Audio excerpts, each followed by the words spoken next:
Uy.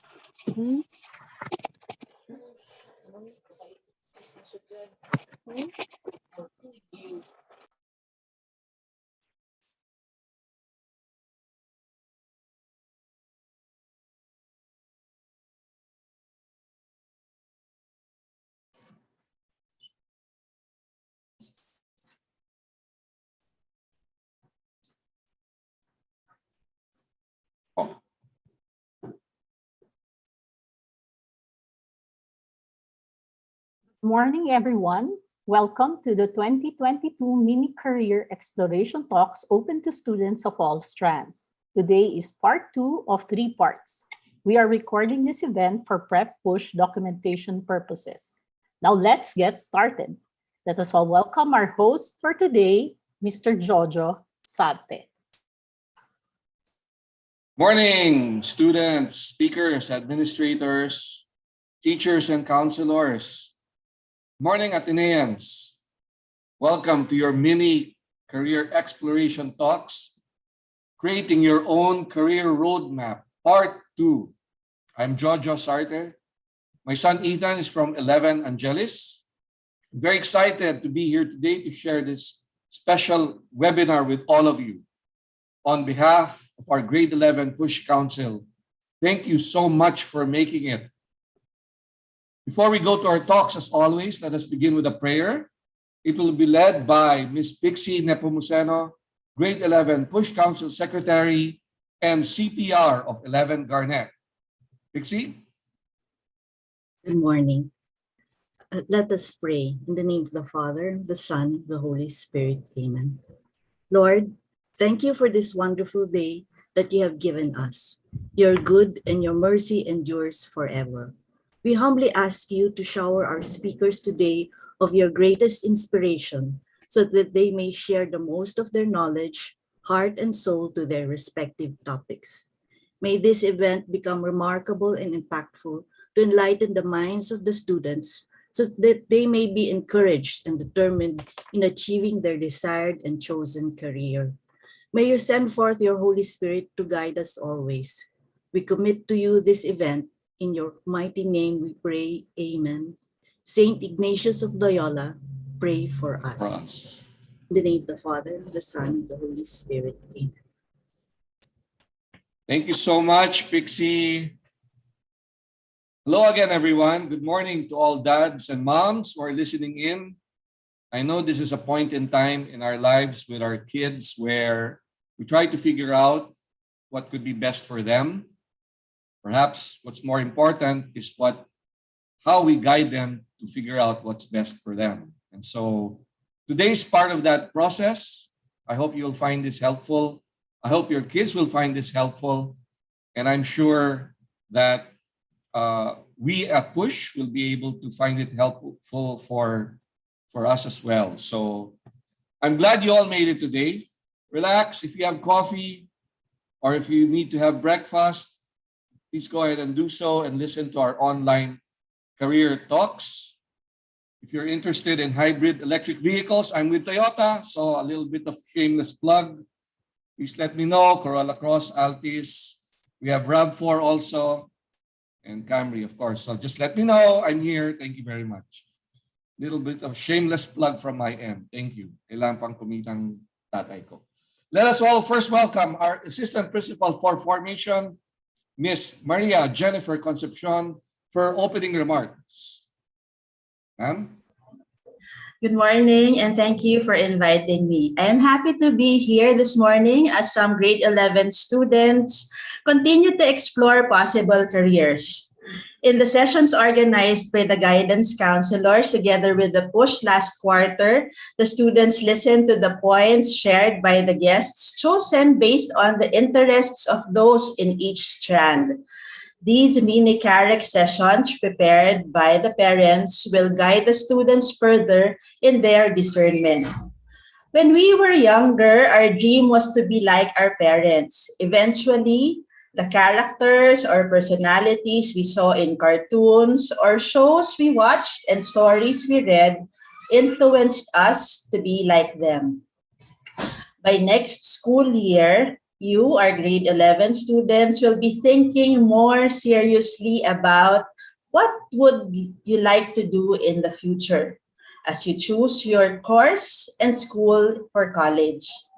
It was clear for me in my senior year in high school that I wanted to teach math. This led me to BS Mathematics in Ateneo with education subjects as electives that paved the way for my career in Ateneo High School. For many, the options are not that clear, nor the decision-making process as easy. Hence, activities such as this are definitely relevant. As you listen to our guests, you will have a glimpse of the expectations in their respective fields. More importantly, they will share how their interests and abilities allowed them to contribute to their companies and in society. At the heart of this discernment process is knowing who you are and finding opportunities to share yourself with others. The explorations will broaden your options and will clarify the direction on how you can be a person with and for others, equipped with the 5 C's, and who will be a positive transforming difference in the world. With openness and enthusiasm, may you all have a meaningful Saturday. Thank you. Thank you so much, Miss Maria Jennifer Concepcion, for taking the time to join us today. Thank you so much, and very helpful insights. I'd also like to acknowledge the presence of our assistant to the Director of Prep, Ms. Maisa Maria Isabel O. Castañeda. They've also, our push activities have helped us very much in supporting all these efforts, especially for our parents and kids. We are very honored for your presence today. Thank you so much. Now, without further ado, I'd like to go into our first speaker. Quick time check. We're still on time right now. I'll introduce right now for our first speaker. If you attended last Saturday's mini CAREX, we had 6 speakers coming from various professions. Each career path was unique. By listening to these career stories, you will see how different people made choices that brought them to where they are right now. Sometime in their lives, they were able to discern what they want to do, and so they took that path, made mistakes along the way, but were able to live up to accept their own challenges. I hope these talks will open your young minds and learn from the stories of our speakers. Opportunities come and go, and we hope that these CAREX talks will inspire you in some way as you prepare and look forward to your future. Without further ado, can I call on Mrs. Eds Zuniga, CPR of 11 Hurtado, to introduce our first speaker. Eds? Thank you, Jojo. Miss Janella Andrea H. Lacson is the sister of one of our speakers last week. She is a promotions producer at Fox 5, Las Vegas.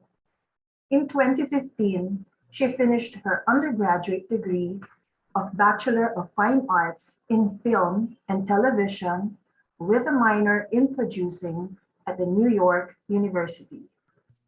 As a promotions producer, she conceptualizes, develops, and directs television commercials, digital ads, branded content, and corporate videos. She specializes in film production, concept ideation, and creative services. Because of her talent in film directing, while still in college, she won several awards for her short films. She received the Best Lesbian Short Film at the 2013 Hamburg International Queer Film Festival, second place at the 2013 Tampa International Gay and Lesbian Film Festival, and at the 2012 Outfest Film Festival. Her hobbies are watching movies, television, digital content, sports, and entertainment. Let us all welcome Miss Angela Andrea H. Lacson. Hi, everybody. Thank you for having me. I'm just going to share my screen really quickly. I just want to say thank you for the invite. I'm really excited to be here. I was also once in your shoes when I was like an 11th grader, and it really helped me to hear about other people's experiences. So I hope I can be that help for you guys today. But okay, so you're considering a career in video.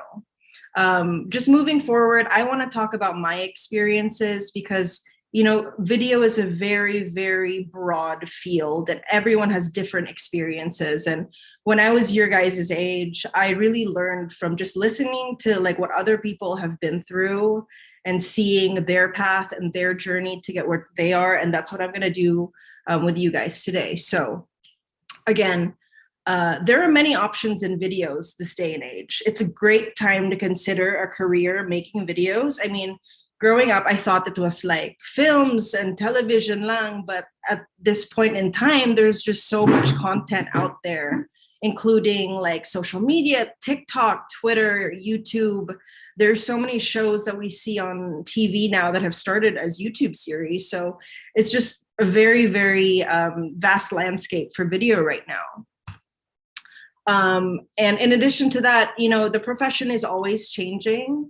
There are new skills that are needed constantly. And when I say this, I mean like, you know, there's going to be a new camera that comes out next year that you're probably going to need to learn, a new program that you're going to need to learn. So it's always a challenge for sure. And in addition to that, there are different styles that pop up every now and then, you know, like I think TikTok is a really great way for, you know, people to get their voice out there. And I really think that there's some really, really unique voices that just are so awesome to be shared with the world. And I think you guys, if you haven't spent enough time on that platform, I think you guys should.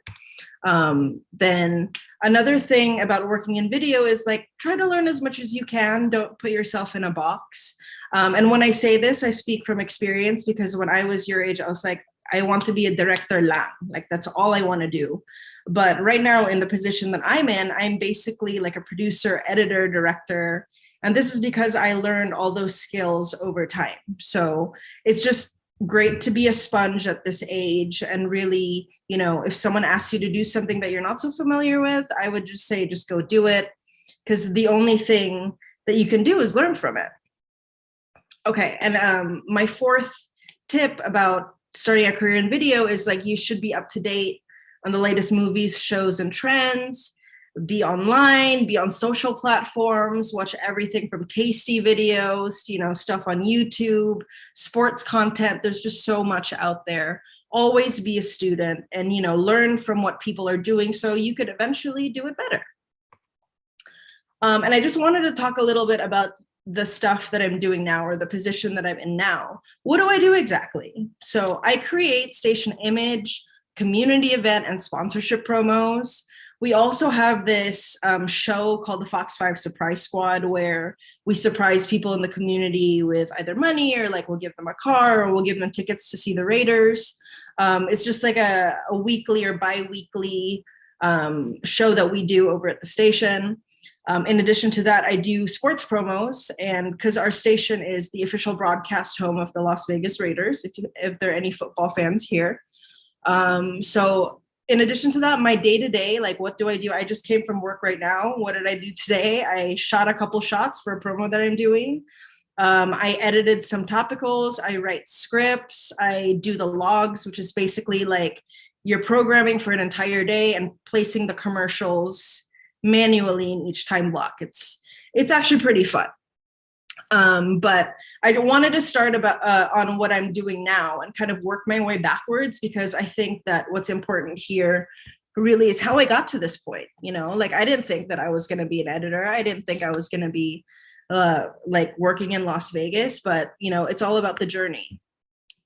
So my background, I was actually born in California. Then I moved to Manila when I was 5 years old. I moved back to the US when I was 11, but while in Manila, I was actually a student at Assumption. Then after I left to go back to the US, I went to high school here, then eventually college. And fun fact, I actually went to 3 other colleges before I ended up at NYU, just because I was, you know, the type of kid that really didn't know like what they wanted to do. My parents were telling me one thing, I wanted to do another. But eventually, I'm confident that I ended up where I was supposed to be. Yeah, because I entered my first college as an athletic training major, which is related to sports medicine. But then a week after I started school, I actually got to screenwriting without telling my parents. But, you know, it all worked out. Okay. I wanted to show you a little bit about, you know, or a sample of what I do at Fox 5. So I have a really quick promo, and this is for the opening, the season opener of the Raiders. So I'll just show this really quickly. It's 1 second. I just want to.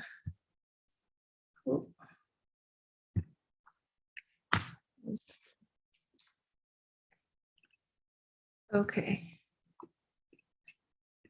I just want to make sure. Okay, I'm going to play. It's been a long journey.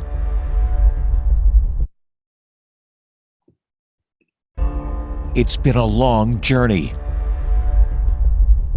The path to this moment took a lot of twists and turns.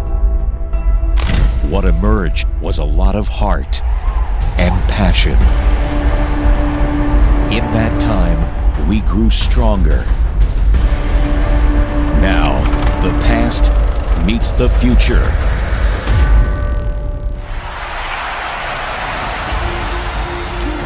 Now, Raider Nation is home, ready to cheer on their team, in their stadium, in their city. Las Vegas, the long journey is over. The next chapter is here. Okay, so that was the Raiders home opener that I did. This was actually one of my first assignments, so I really love how it turned out. And this is a bit serious, but for my next sample, I wanted to show you something that's fun, and I kind of came up with a concept myself because our anchors and reporters are kind of silly in the morning show. So I came up with this really quick spot that my bosses loved. So I'm just going to play it really quickly to show you guys like the different things that I do. Don't make me come into that box over there. My, what a wonderful day. Fox 5 News, weekday mornings from 4 to 10. Okay, so those are it for my samples. I won't show you that now, but again, I wanted to track back into my life and show you how like I got to this point. And I think one of the big parts is when I participated in this film mentoring program headed by a film festival in LA.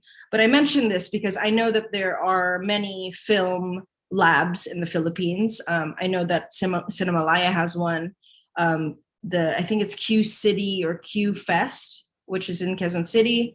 Metro Manila Film Festival. These are all resources that they have for young filmmakers or for people that want to make films or short films. And I urge you, if you're interested in this, just please research it, because it's there and they help you. Okay. So I just want to give a little bit of context on my experience with the film mentoring program. I made my short film, The First Date, which was I was mentored by this great director called Nisha Ganatra. She recently came out with 2 films. One is called Late Night and one is called, I forget what the other one is called, but it has Dakota Johnson in it, but she's a great director, really great to learn from. Then I ended up winning an award and used this film to apply to NYU. So it just goes to show, like, you could create something when you're super young and use that to propel your career in ways that, you didn't even imagine. Like, I just created this film on a whim and it basically got me to where I am now. So if you're the type of kid that likes to make stuff on the weekends, I urge you to, submit that to film festivals, submit that to film labs, get it seen so you also build your network. Then I want to talk a little bit about my time at NYU, in case if there's anyone here that is interested in going to film school. I think that's a great move.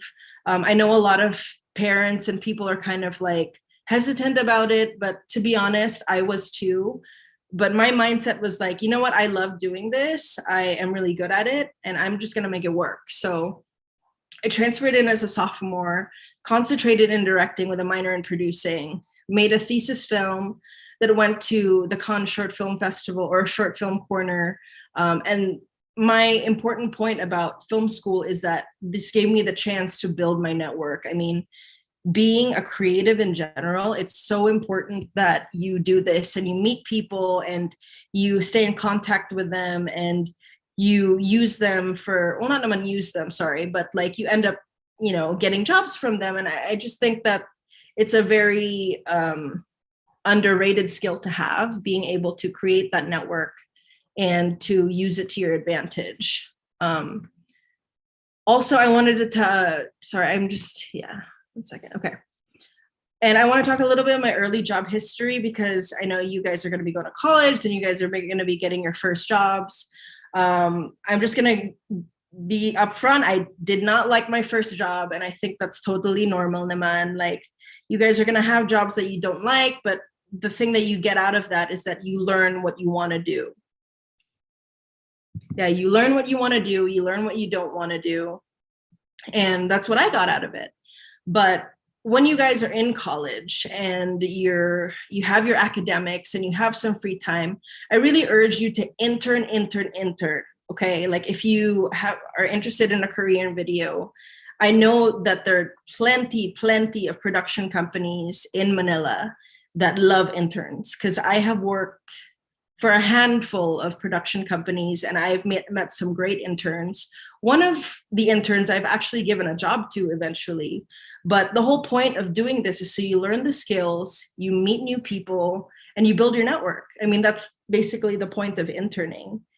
Even though you don't get the job, that's okay, because you meet people and you're going to eventually see them in the future, because the film industry and commercial industry in the Philippines is so small. So after my interning experience, I worked for this production company called Circle of Confusion. They are a talent management and production company, and they've done stuff like The Walking Dead, Dirk Gently, When I'm the Earp, and stuff. And I basically worked as an assistant to one of the producers. And this is what I mean when, sometimes you're not going to work jobs that you like. And I think that's also really important to your growth, to really figure out what direction you want to steer your life to. So, yeah. Okay. Then I want to talk a little bit about my time in Manila. So I was working here in the States for a little bit, but life happened and I ended up going back to Manila for about 5 years. I didn't know anybody in the commercial industry. I didn't know anybody in the film industry, no one. But like I said, you make it work. Okay. Like, I basically tapped into the network that I knew, family, friends that I've had from Assumption. I emailed every single production company that you could think of my resume. And I got 2 emails back saying, hey, yeah, come to the set. We'll teach you. You can look around, meet people. And I did that. I basically said yes to every offer that was given to me. And I ended up directing digital ads, TVCs, corporate videos, social media videos, you name it. It eventually blossomed into a very fruitful career as a advertising director for me. I started off as a freelancer. I worked for a company called Orange House, Indigo Media, did a variety of projects with them, and have made lifelong friendships. And then after my freelancing gig, I eventually found a production company that was kind enough to hire me as an in-house director. And this is a position that I really wanted because, freelancing is tough. You don't know where your next paycheck is going to come from. You don't know, if the projects are going to keep rolling. And that's why I really wanted an in-house gig, because in addition to your talent fees per projects, they also normally give you a retainer for working for the company. And that's kind of what I wanted. I ended up, doing all sorts of great projects and made all sorts of friends, and I still miss them, and I've learned so much from them. And, the commercial industry, everyone is just so welcoming and they're so eager to teach. So, if any of you are really interested in learning more about it offline, I'd obviously be willing to, connect you with some people, be a resource for you. If you want to work on set and stuff like that, an intern or whatever. But yeah, so that's my experience. It's not really that complicated, but it's been a wild ride. Again, I have spent a good chunk of my career in the Philippines thus far. And, the pieces of advice that I can give you is just literally say yes to anything. Meet as many people as you can. But I also wanted to quickly show some samples of the work that I did in Manila as a director. And this is one that, like I said, kanina, there's not just film and TV, there's also social content. And this is one of those things that falls under that category. So I'll play.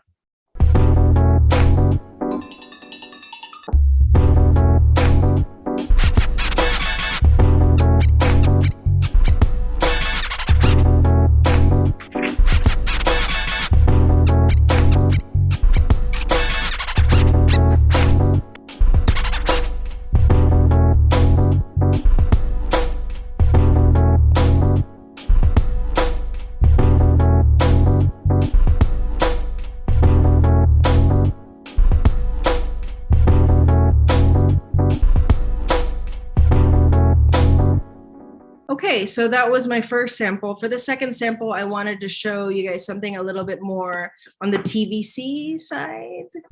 So this is just a really quick spot that I did with Beauty M&O.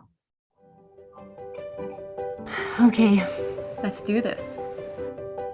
My advice is to relax. Don't be so heavy-handed. Follow the natural lines. Trust your technique. You'll figure out what works for you. And if you make a mistake, that's okay. You can always try again. When you allow yourself to feel beautiful in your own little way, that's one of the best things you can do for yourself. See? Now we're ready for anything. For every Filipina, every step of the way. Okay, so I just got word that I have about a minute left, but I just wanted to leave you guys with some friendly advice.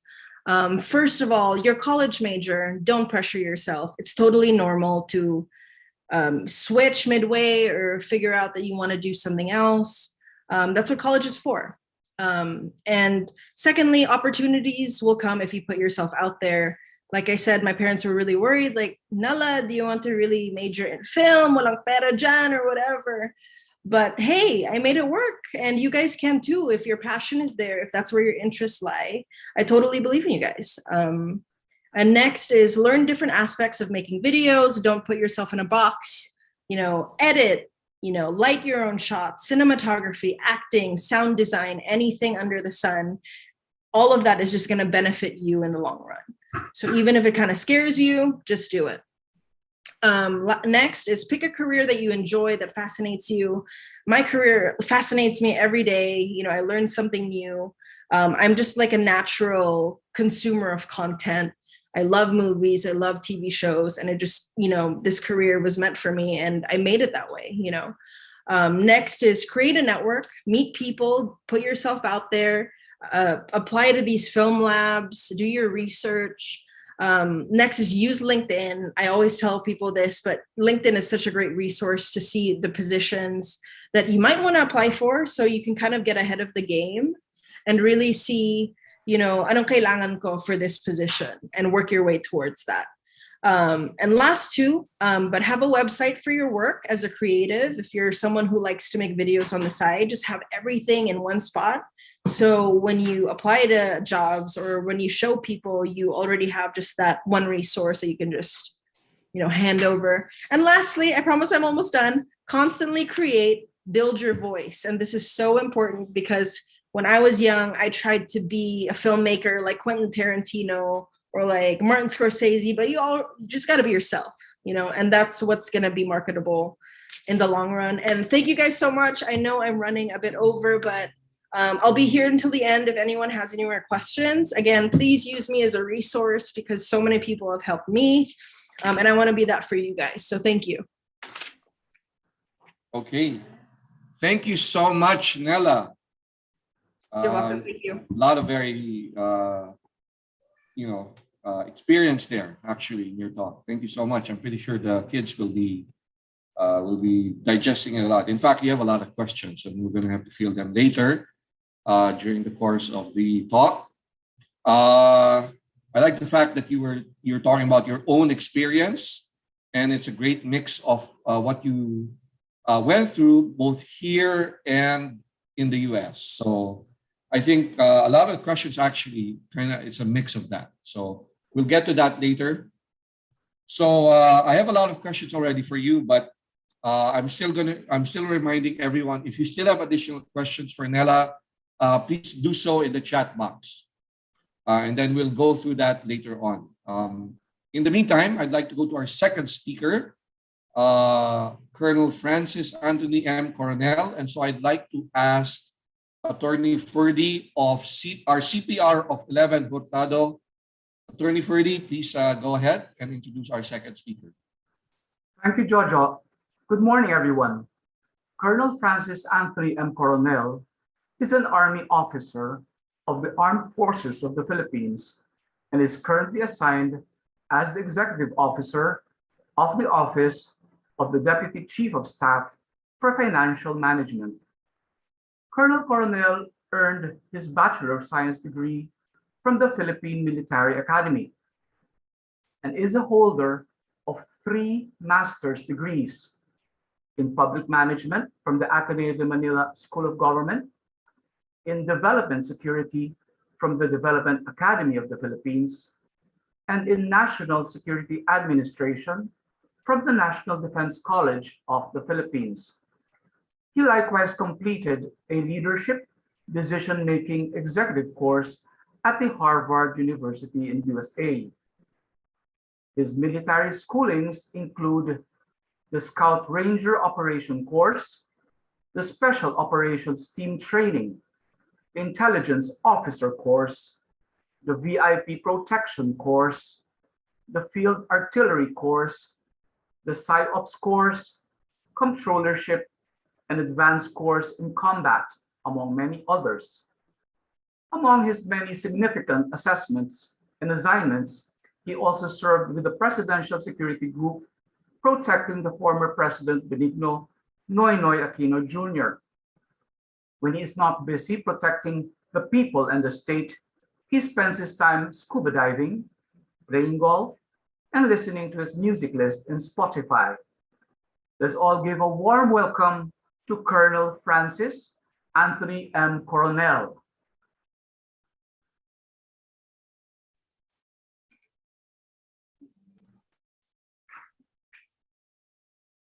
Thank you. Thank you, sir, for that very kind introduction. I will just share my screen. Thank you, Ateneo.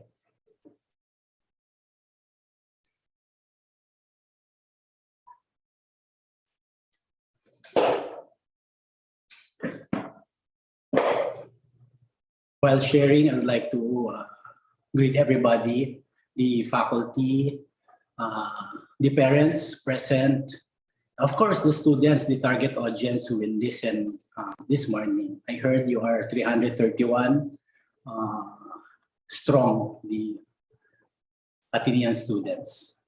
Thank you for inviting me and giving this opportunity for you to hear our profession, the military.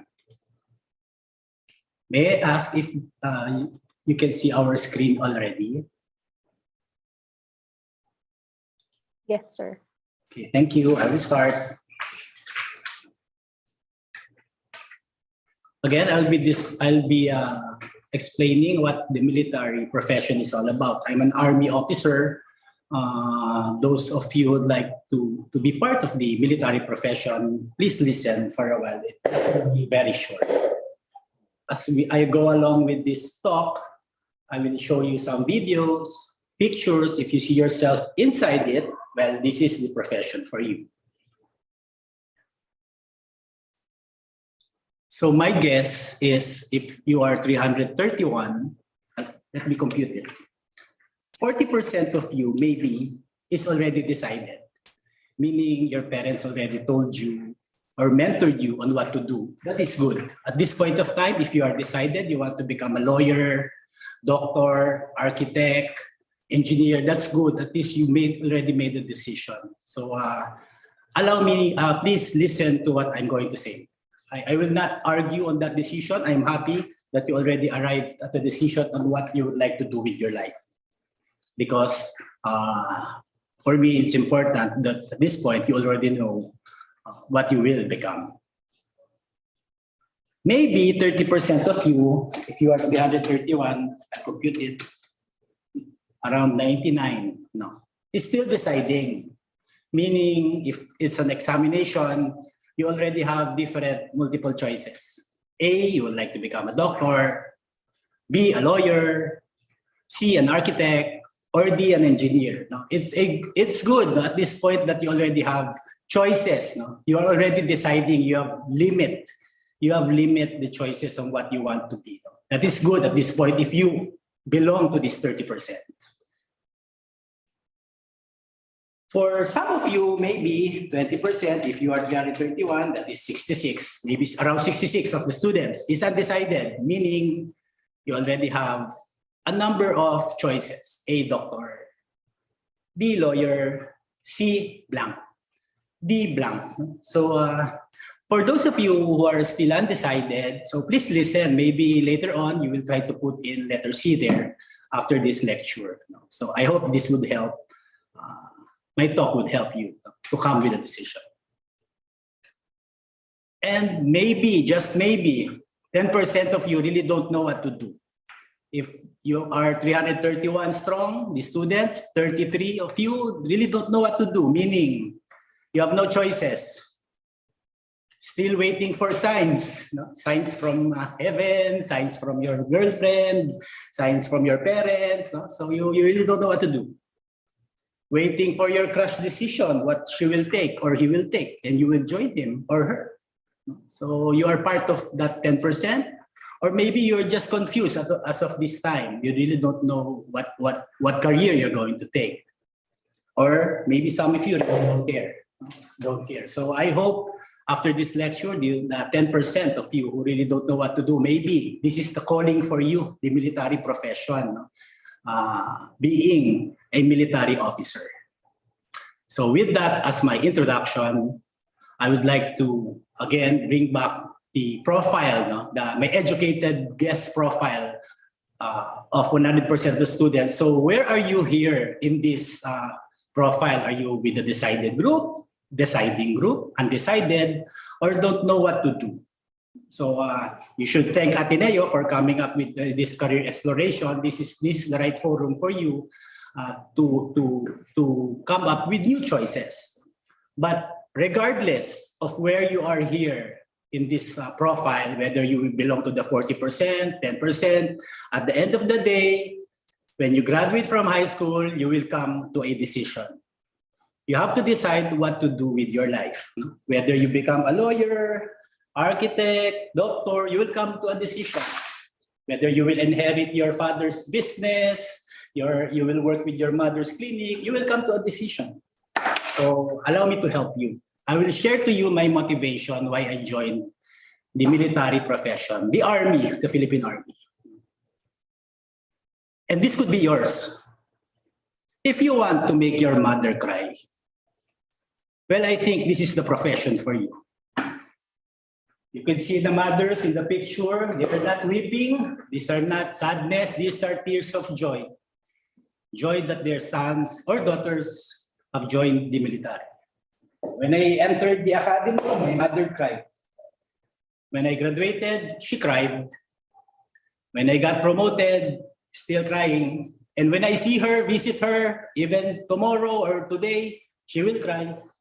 Because maybe at the back of her mind, she produced one good son. So this could be you in the picture. If you want to make your father proud, if you see yourself in that picture, this is the profession you can choose. You could see that father, that victorious smile on your father. There is no price for that. If you can see yourself on that picture, this profession would fit you. If you want Ateneo to be even prouder, upon graduation, no less than the president of this country will salute you. No other schools can offer that. So maybe if you see yourself standing there, no, on that parade ground, president saluting you on graduation day, maybe this is the career for you. For your information, others have done it. My classmate from the academy, Colonel Bob Apostol, who is a member of Ateneo Grade School Batch 85, Ateneo High School Batch 89, a true blue Atenean, is now colonel in the armed forces, leading men, no, somewhere in this country. That is him in front, Colonel Bob Apostol. A true blue Atenean. If you want to have new friends, well, this is the thing for you. You can see, you can meet new people when you travel, when you get assigned to many places, you'll be with people and meet new friends. If you are this kind of person, well, maybe this is the right career for you. If you want to earn a living while studying, join these guys, join the academy, and you will study at the same time, earn some living. You'll get paid for being in the academy. So you'll get allowances, you'll be given uniform, and at the time of graduation day, when you become an officer, you'll get good salary. If you want the stars and the sun on your shoulders, join these ranks. At the start of the career, when you become second lieutenant, you get to lead around number of 10 to 20 people, maybe a platoon. You lead them when you become second lieutenant. Of course, you get paid for it. Salaries while being a second lieutenant. When you become first lieutenant and captain, the responsibilities go higher. You lead around 50 to 100 men and women. So these are the responsibilities that comes with it. Of course, as you get promoted, your salary also gets higher. When you become majors and lieutenant colonel, you lead around 300 to 500 men and women. Of course, the responsibility even goes higher. When you become colonel and brigadier generals, you lead around 1,000 men and women. So these are the responsibilities that comes with it. When you become generals, major generals, lieutenant generals in the field, you get to lead around 5,000 men and women. And maybe when you become the chief of staff of the AFP someday, you get to lead 100,000 strong men and women. So these are the opportunities if you join the military profession. If you want to make a difference in your life, join these people. Our first Olympic gold medalist is a reservist. Celebrities are joining us, doctors, even doctors joining this profession because this is their calling. This could be you in the picture. So the career requirements to join the military or the Philippine Army is not really complicated. All you have to do is to be mentally and physically fit. And of course, with a big heart to serve the country. When I say mentally fit, of course, Ateneo has taught you to do some mathematics, algebra, reading, English. I'm sure you're mentally fit. Physically fit, when I joined the academy, when I became an officer in the army, I was skinny. You can develop your physical strength. While before, during, and after the service, you can be fit. Don't worry if you're skinny. I was skinny when I joined the academy. But of course, this is the most important. You have to have a big heart to enter the military profession because it is a calling. So if I will just show you a short video clip, if you see yourself inside this video, well, maybe this is your calling. What is a soldier? You see them in the news. You see them in video games, in TV, movies, the internet. We see the action, amazed at the equipment, in awe of the skills. But what is a soldier? What lies behind the guns, the bullets, the gear? An ordinary human being, just like you. An ordinary person that will become the country's best, the country's brightest, the country's heart and soul. A nation's servant whose honor is to serve the Filipino people. A protector whose duty is to lead in times of trouble. A noble warrior that has chosen to push themselves to being the best that they can be. An ordinary Filipino, just like you. That has chosen to serve, lead, and whose extraordinary actions can inspire a nation. What is a soldier of the Philippine Army? An ordinary Filipino called to do extraordinary things. A human being with heart and soul. A warrior with a noble code. A protector of our freedoms. A Filipino hero. And you could be one too. A soldier of the Philippine Army. Serve, lead, inspire. Find your calling here. Join the Philippine Army today. Serving the people. Securing the land.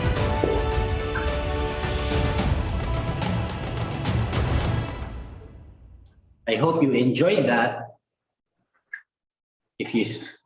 So, what's in it for you when you enter the military?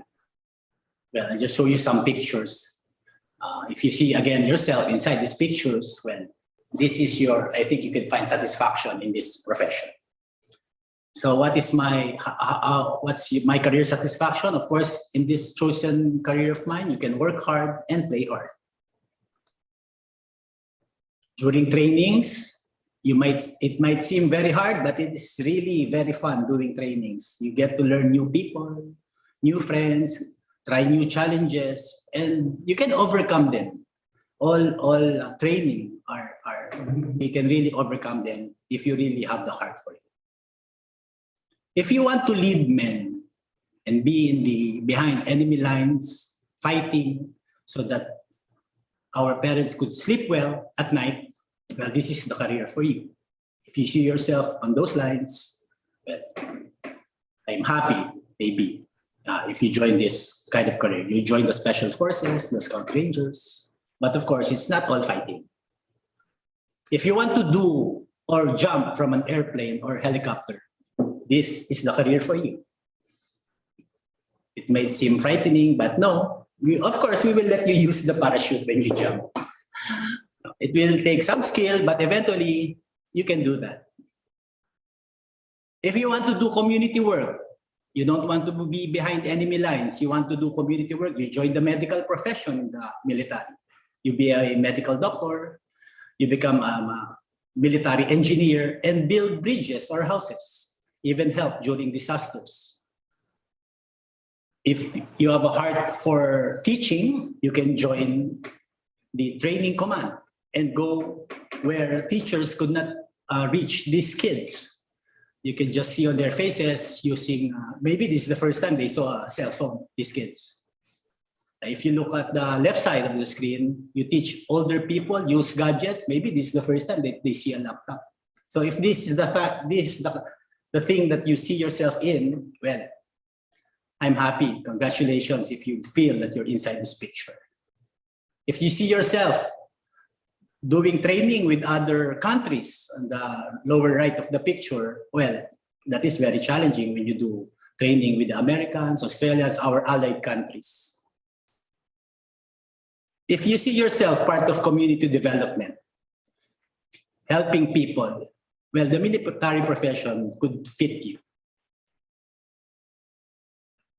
If you see yourself go on scuba diving during your recreational time, if you see yourself playing golf during your downtime or attending other schools abroad, you were sent there by the military to go on other courses. Well, this could be the career for you. If you see yourself being part of a security detail, protecting foreign dignitaries, maybe kissing the hand of the Pope, well, this could be you in the picture if you join the military. So my takeaway for my conclusion, for those of you who have decided already, thank you for your time. Thank you for listening. My advice is you reinforce your decision. If you already decided to become a lawyer, talk to your mentor, maybe your parent who is a lawyer, so that by the time you become a lawyer, you really made that right decision, because our parents knows best. If you have a guardian or you have a friend, talk to them, reinforce your decision, because solidify your decision. Thank you for listening. For those of you who are still deciding, maybe, just maybe, you can add letter E there in your decision matrix, military officer. So when you have these multiple choices, A, B, C, D, and E, try to close your eyes. Think of yourself 10 years from now. If 10 years from now, I'm a lawyer, what's in it for me? I'm in the courtroom. If I'm a doctor, I'm in St. Luke's 10 years from now. So that's part of the decision making. Try to make some matrix, make a flow chart on coming up with a decision. That could help. So you can place many options, but at the end of the day, you have to decide. So make the right decision. Ask your parents, ask your teachers, counselors. It would help. If you are the undecided students, try to add letter C or military officer. And again, follow the procedure. Close your eyes, think of what will happen to me 5 years from now, 10 years from now, if I'm a lawyer, doctor, military officer, and maybe that could help you. Ask your parents. Come up with a decision. If you belong to the 10% who really don't know what to do, no decision yet, no choices, well, find your calling. Sooner or later, you will learn to get that. Sooner or later, you will find that. Of course, you have to follow your heart and mind. Don't follow others' hearts and minds. Follow your own heart and mind to come up with a decision. So when all of you will make the final decision, for me, whatever you choose, the common denominator is, of course, you should be happy on what we chose. You should like it. At the end of the day, it is you. It is you. So you should be happy on whatever decision that you will make. And of course, be the man and woman for others when you make that decision. That's it. That ends my short briefing. In the military, we talk less. I hope we see you wearing the uniform someday. I hope someday I see you in UP Town Center, you tap my back and say, sir, I became an officer because of you. I hope that some of you, maybe a little portion of you would join the military. Maraming salamat po. Thank you. Thank you so much, Colonel Coronel. Very insightful. I realized also that what you're really saying is that being in the military is a real profession and contributes to your own training and competence. Working with technology, I realized also, no? And it's a real service also. So, and I think what would also be helpful for the kids to know is that given the fact that salaries have been standardized, that it can also be a real profession and calling as well. So thank you very much, Colonel Coronel. There are a lot of questions also here, and we'll be fielding it later on. Just a quick time check, no? We have to move on. We can't take a break anymore. So I will be going straight to our speaker 3. Attorney Ferdy, can you please introduce our third speaker? Attorney Ferdy. Thank you again, Jojo. Mr. McLean Gabriel Q. Aidinan is the head of the Artificial Intelligence Capability of Point West Innovations Corporation. He graduated from the Philippine Science High School. He then enrolled at the University of the Philippines, Diliman, and graduated with a degree in Bachelor of Science in Physics. He loves math and programming. He is very much into gaming, video games, and board games, and plays table tennis and badminton. He also loves watching movies. Let us all give a rousing welcome to Mr. McLean Gabriel Q. Aidinan. Hello guys, good morning everyone. Let me just share my screen.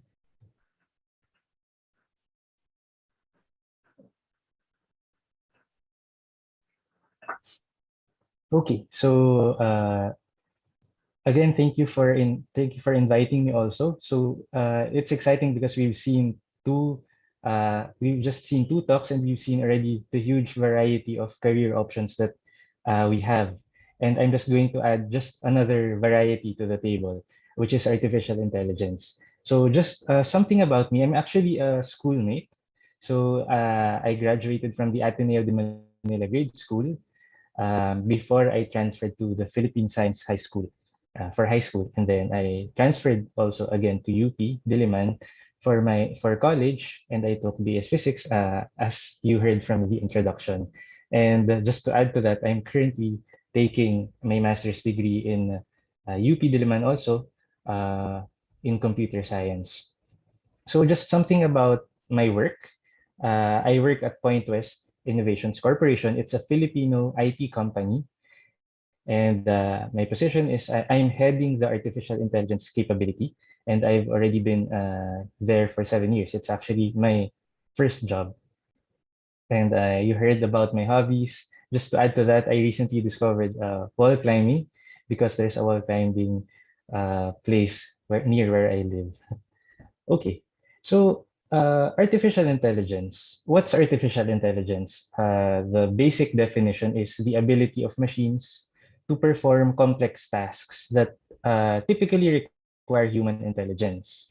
So what are some examples of artificial intelligence around us? I'm sure that you've all used some sort of service that is powered by artificial intelligence. So when you upload pictures on Facebook, and Facebook automatically tags who the person on that photo is, that uses artificial intelligence. You also probably use virtual assistants like Alexa, Cortana, Google, or Siri. And you've seen the trending apps that that swap your genders, that show you what you would look like if you were the opposite gender or the opposite sex. And then when you type emails, sometimes there's autocomplete. It tries to predict what you're trying to say. When you go to shopping applications, it recommends items that you're probably going to be interested in. And then there are also a lot of TikTok filters like the anime or Disney filters. All of these use artificial intelligence, and there are a lot more examples. So um, these are just some examples of artificial intelligence around us that we might not be aware use artificial intelligence. So one other concept that I want to discuss is what we call machine learning, because machine learning is currently the state-of-the-art technology that powers artificial intelligence. So machine learning is basically the ability of machines to learn from patterns instead of being explicitly programmed. So I'm going to give an example later. So please bear with me. This is going to be a slight crash course on artificial intelligence, but hopefully towards the end of my presentation, you will have a greater appreciation of artificial intelligence and machine learning. So imagine that we want to create a program that plays chess. So since playing chess usually requires human intelligence, we can consider that as artificial intelligence, right? And how you will program it in the classical way is you define the different possible configurations, and then for each configuration, you will define what move is best performed by the program. So the problem there is that after the first move, there are 400 different configurations. After two moves, 72,000 configurations. After three moves, over 9 million possible configurations. So it gets very exhaustive pretty quickly. So you see the problem already at this point. Machine learning helps us with that because, again, it allows the program to learn patterns from data. So how we do it is we feed the program data sets, and then the program learns from the patterns of that data set, and then it improves more with more data. So just for example, we can feed it historical records of the different games that have been played, and we just need to show it some sort of a concept of a score. So what moves lead to a better position in the game? What moves lead to a worse position in the game in terms of scoring? So we can, for example, create a scoring system in terms of the sum of the points of your pieces. So that, for example, the king has the largest score, the queen has the next highest, and then you sum it, something like this. So this is not actually how you train a machine learning model for chess. It's a simplified version, but hopefully it gives you the idea. So how does machine learning improve? Because machine learning improves by consuming more data. Um, so how does it improve by consuming more data? So imagine that we're trying to create an AI program that identifies fruits, and we can look at it at the simplest angle. For example, you try to identify the fruits by just measuring the volume and the weight of the fruits. So you see here that we have an apple, an orange. We have apples, oranges, and bananas.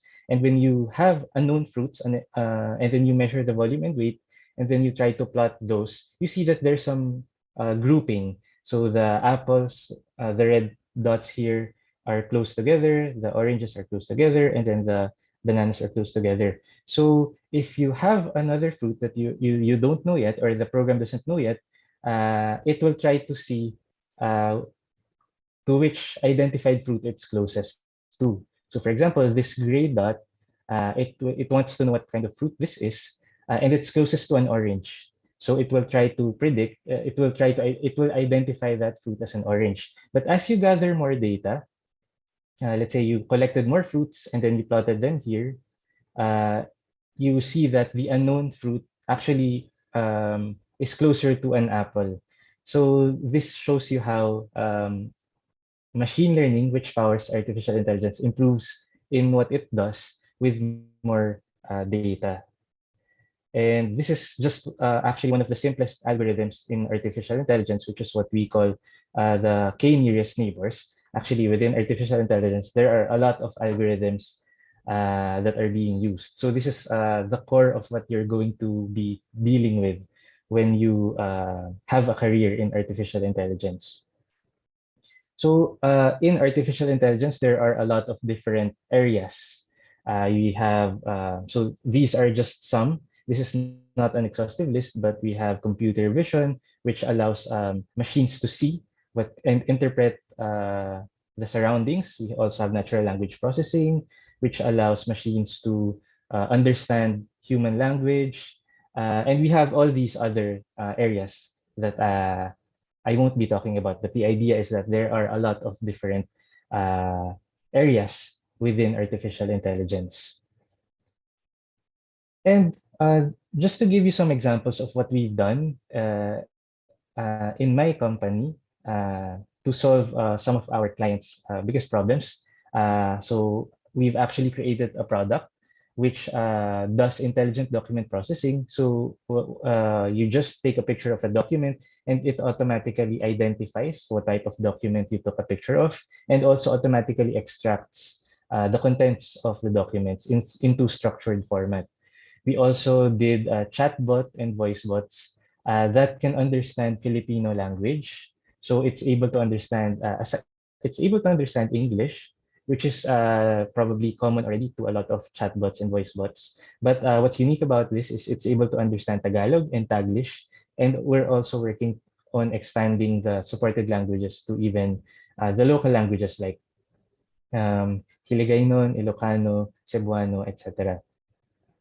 And then we also have created one of the first AI solutions that we developed actually is an automatic essay checking AI program. So for a client, they receive applications, and what they do is they ask their applicants to answer essay questions on their website. And we've created an AI program to automatically check the essay responses of those applicants. And then more recently, we've actually just completed an AI project where we developed AI models to identify possible issues in geothermal power plants. So the geothermal power plants have these different sensors, and these sensors collect different data. And these data are fed to machine learning models, which try to identify if that geothermal power plant has issues that need intervention. So you can see that there's a large variety of applications that AI has in the real world. So having said these are the different skills that are required if you're interested in exploring a career in artificial intelligence. So there are two basic skills. The math, of course, you need to be interested at least in math and programming. So for math, because math is really the meat of all the different algorithms that are being used in artificial intelligence. So these are just these are maybe the four big math topics that you need to be familiar with. So there's a calculus. So all of these you will likely learn from college if you're going to take a course that has mathematics. So there's calculus, probability and statistics, a linear algebra, and analysis of algorithms. And then aside from math, you also need programming skills. So these are just these will make more sense if you're going to take programming courses in college. But generally, math and programming are the two main skill sets needed in artificial intelligence. And these are just some of the typical courses. At least, for example, in my team, these are the different courses of the AI engineers. So mathematics, physics, computer science, statistics, and engineering. Although just to share with you, I personally graduated from physics.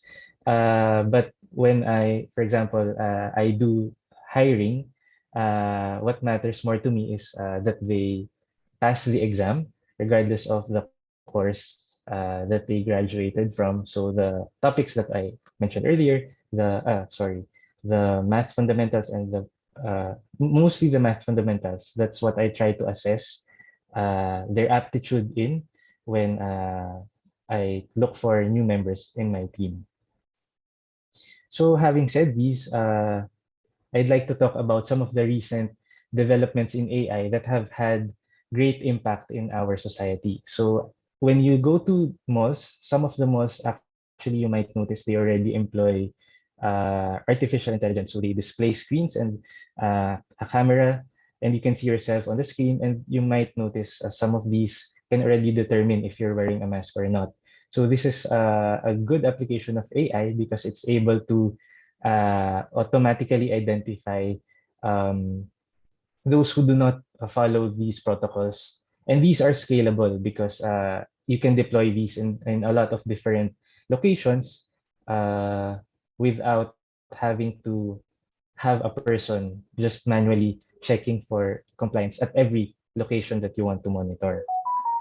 Actually, in the city of Pasig, back in 2020, they also availed of also an AI-powered solution to monitor social distancing. So in some of the barangays there, they have installed CCTV cameras that are powered by AI, and these are automatically able to calculate the distances of the different people, and they send alerts if in certain locations they detect that people are too close together or there are the density of people is too high. AI is also already being used in medical diagnosis. So for example, you can feed different medical images to AI programs and it can automatically identify what disease you have, what sickness you have, and it also can identify or show the doctor upfront which specific areas in the medical images appear to be problematic. And AI is also being used in assistive technology. So for example, it helps people with different types of disabilities to function more efficiently. So for example, the text-to-speech and speech-to-text capabilities help those with visual or auditory impairments to still be able to use different applications smoothly.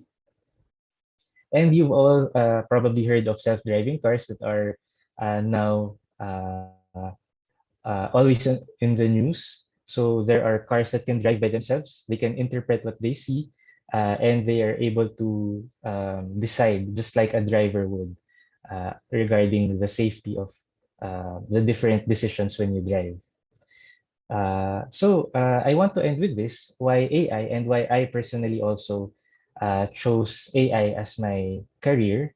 I love math and I love programming. And while there are a lot of fields where you can apply math and programming, AI for me is one of the more easily tangible applications of these two skills.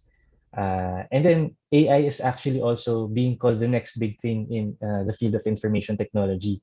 So it's being compared actually to the impact of the internet um, that the internet had in the field of IT and in the world actually. And there are a lot of opportunities, as I've shown you, to solve the most pressing problems of society.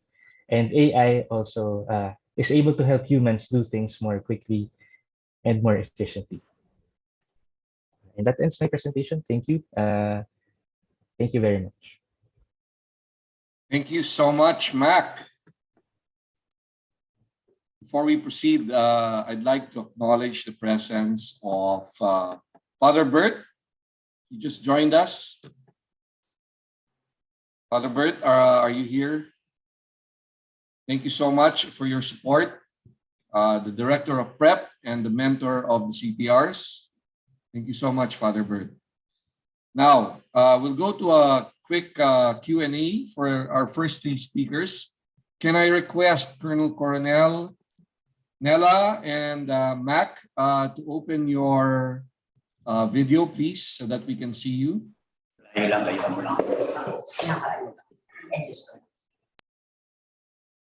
Thank you so much. So Nella, Colonel Coronel, and Mac.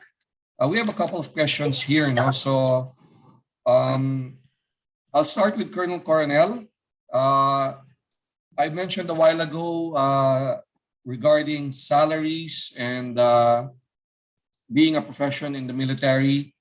Can you give us a little bit more information on that? I know there's already been standardization, so it should be able to help anyone looking into a military career with regards to supporting his or her own family. Is that right, Colonel Coronel? Yes, yes. Thank you for that question. So the question was, how much do you receive when you enter the military?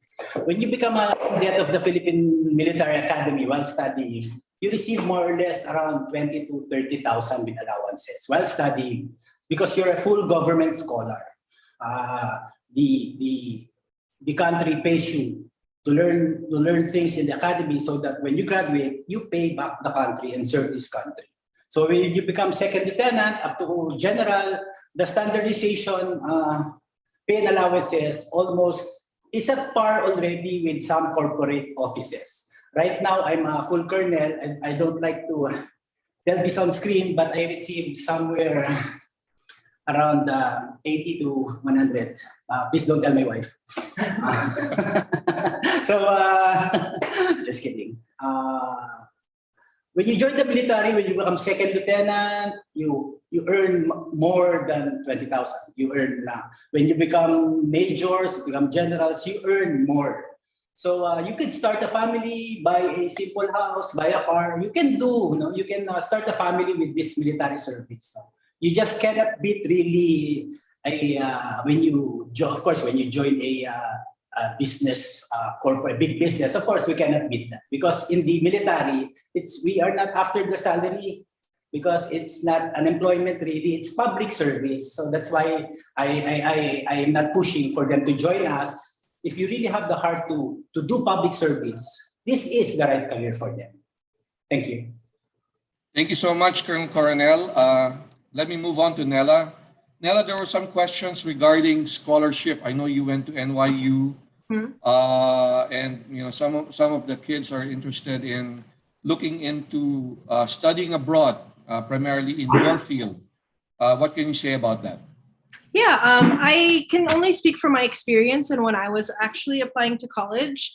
I know that some schools, I don't really know which ones, but someone can find out with their own research. But yes, they do give scholarships for admission to undergraduate students. For NYU particularly, they were notorious for not being very good with scholarships, but there were also other outside scholarships that I applied for, some under film festivals that I participated in, some just random scholarships that I applied through my high school and stuff like that.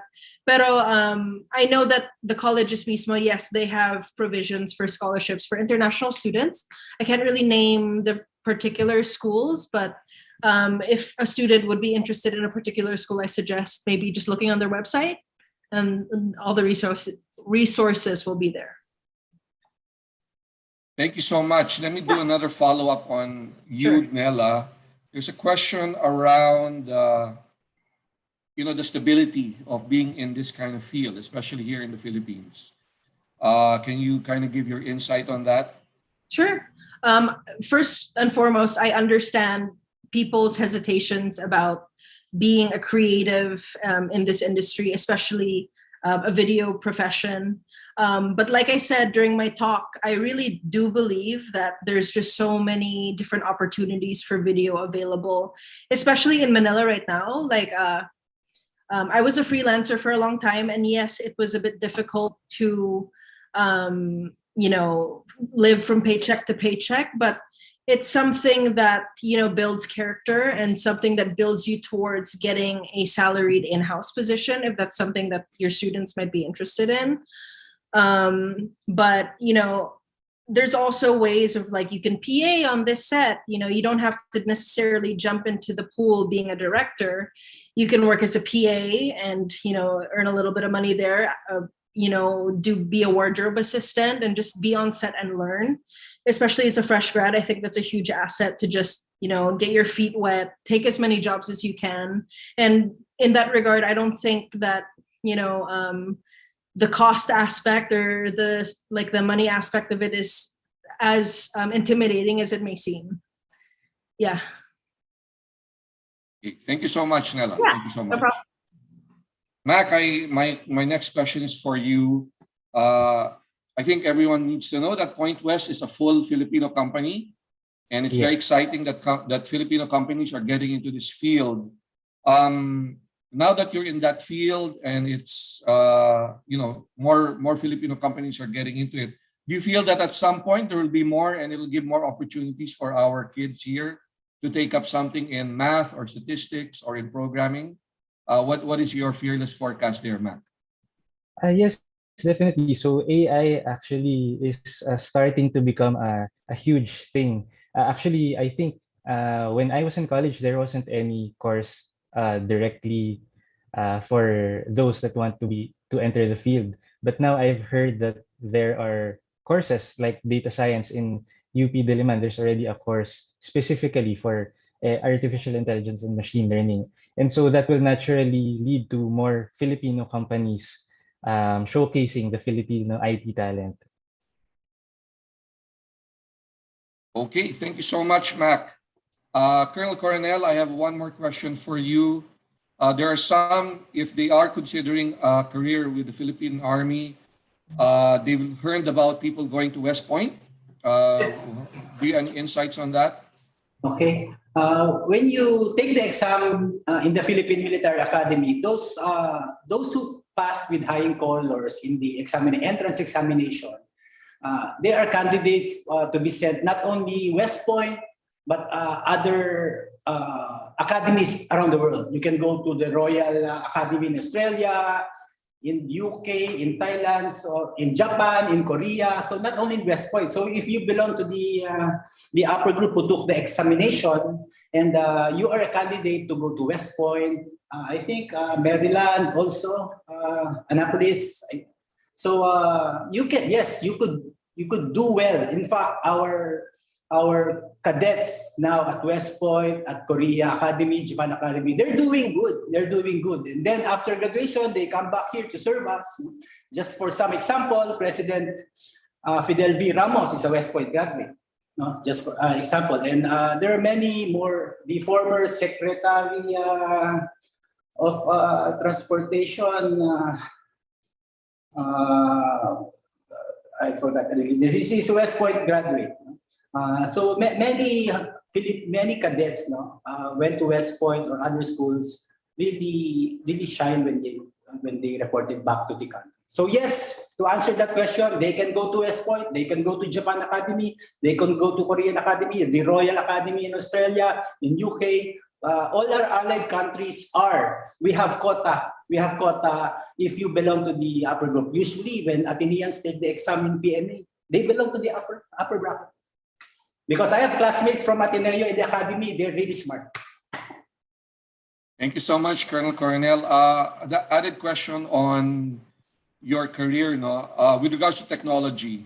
I know we're talking with Nella and Mac here, and technology is a big thing, no? Do you feel in the military you also learn a lot and in the way we use technology right now? Yes. Right now the military is modernizing its equipment. If you, we already have jets in the Air Force. If your kids would like to join the Air Force, we have jets. They have jets to fly. We have Black Hawks. So these are technology at par with other countries. If they join the army, they could see moving cannons already, self-propelled cannons already. They could use new tanks. We have new Navy ships. No? We are at par already, almost at par already with some of our Southeast Asian countries. So if they join the Army, Air Force, Navy, if they are techie in school, you really like doing the gadgets, yes, the armed forces are the things for you. We have gadgets people here that enjoy their stuff inside a command and control operation center with all the computers. They do those. So this could be a career for them. It's not always fighting in the field. They could do the fighting inside a operation center, all computers. They could do inside a simulation room in Air Force. So maybe, just maybe, this could be the career for our students in Ateneo. Thank you again, Colonel Coronel. Nella, I have a question for you on ethics. Okay. Very pointed question. How do you deal with ethics in your industry? I think just having a good sense of judgment, and being true to yourself. I think that's also really important in that regard. I've had some experiences not so good experiences in my life, but you just need to remain steadfast. And as a director, you need to be very, very set on your vision. I think that's really important too. So yeah. Thank you so much, Nella. Mac, I have a question for you on the courses you outlined there, primarily those that can go into AI. You mentioned math, statistics, programming. Obviously, there will be easier ones between math and statistics. So any of those courses can lead to a career in AI. Is that right, Mac? Yes, because in AI, it's more important to have the aptitude for the fundamental skills that I mentioned, math and programming. So as long as your course has exposed you to those subjects, then you should be fine. Yeah, I think the comment is really around the fact you're a physics graduate. Yeah. And physics being a harder field than just simple statistics and all that. So you feel that even if someone takes up something in statistics, that someone can actually go into a field like AI. Is that right, Mac? Yes, that's right. So interestingly, a lot of a lot of the guys in the AI industry are also from physics. Even though it might not be obvious the connection between AI and physics. But what I want to say there is in physics, the math that we took up is very similar to what's being used in the field of artificial intelligence. Okay, thank you, Mac. Colonel Coronel, we have a question on, you were talking a lot, Colonel Coronel, about your experiences, and now there's a question about your feelings. What are your frustrations in a way, in being in the armed forces? Well, frustrations are normal in every organization. Maybe one big frustration that I have conquered is most of the time you're not at home. No? Most of the time you're serving people, going out far from areas. So when you go back home to see your kids, they grow up already. But of course, when you go home, you give them quality time. No? So maybe that's some frustration that you don't see your kids grow up. But right now, all my kids are graduate already from colleges, working. Maybe it's working for me. I've conquered it.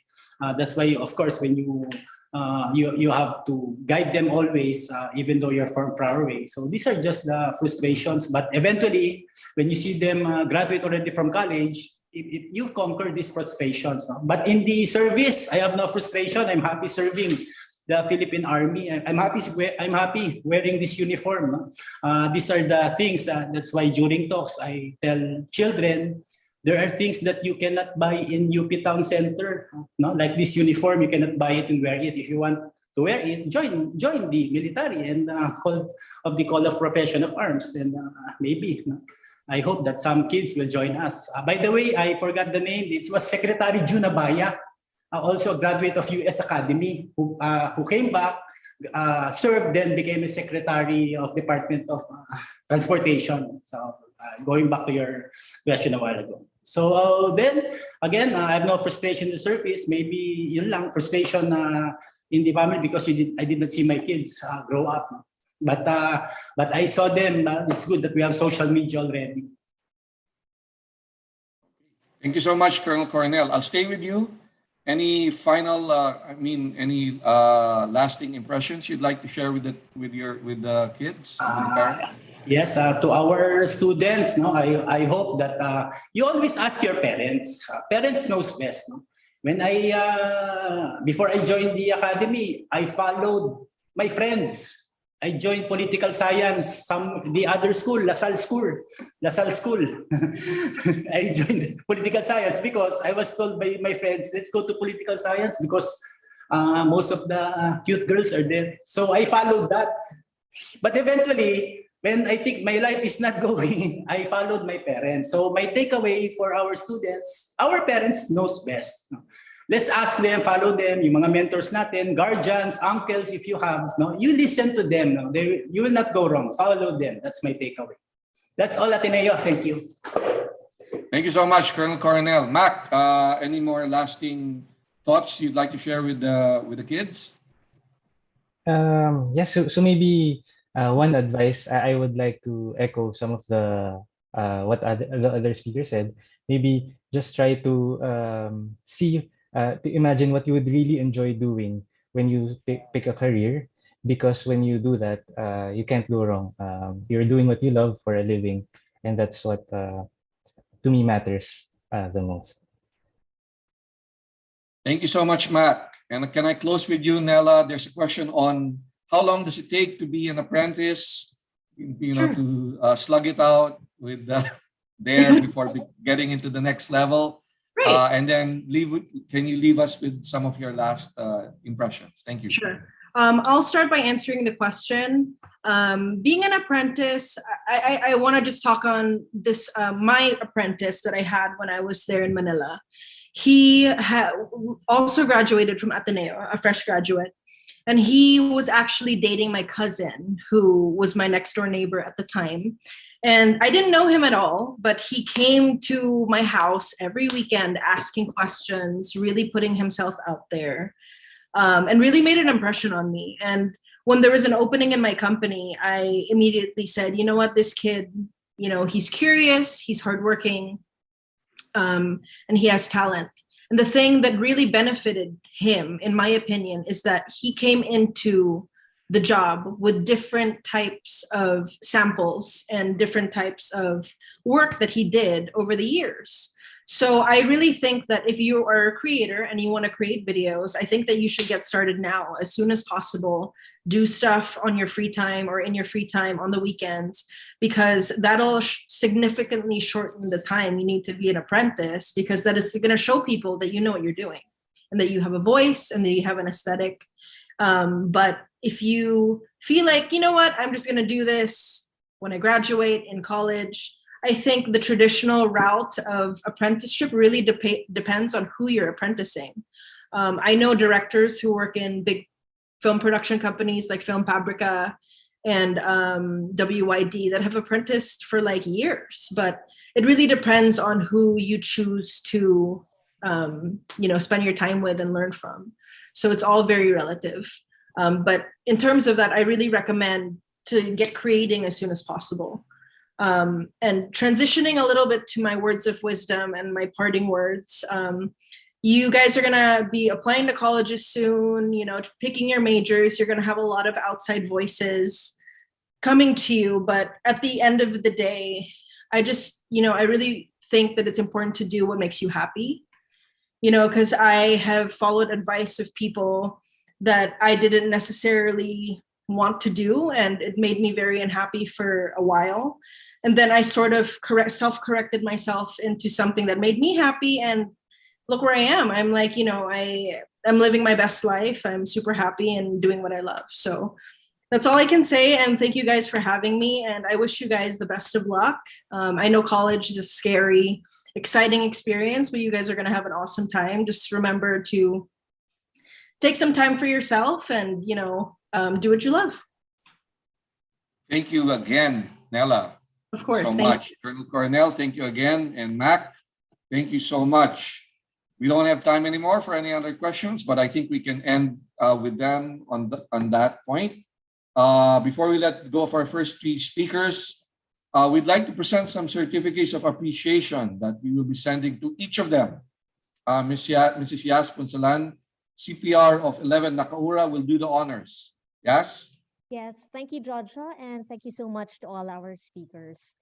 The Office of Parent Relations and Programs and the Parents Union for School and Home wish to acknowledge, thank, and express our deep appreciation for the valuable insights shared with our Ateneo students by Ms. Janella Andrea H. Lacson, Colonel Francis Anthony M. Coronel, and Mr. MacLean Gabriel Q. Aidinan at the mini career exploration talks entitled Creating Your Own Career Roadmap, given on this 5th day of February 2022 at the Ateneo de Manila University, Loyola Heights, Quezon City. Signed, Mr. Honoria and Attorney Jessica Ann M. Lacson Quizon, Chair Couple, Grade 11 Push Council, Father Alberto V. Ampil of the Society of Jesus, Director, Parent Relations and Programs, and Mr. Noel P. Miranda, Principal, Ateneo de Manila Senior High School.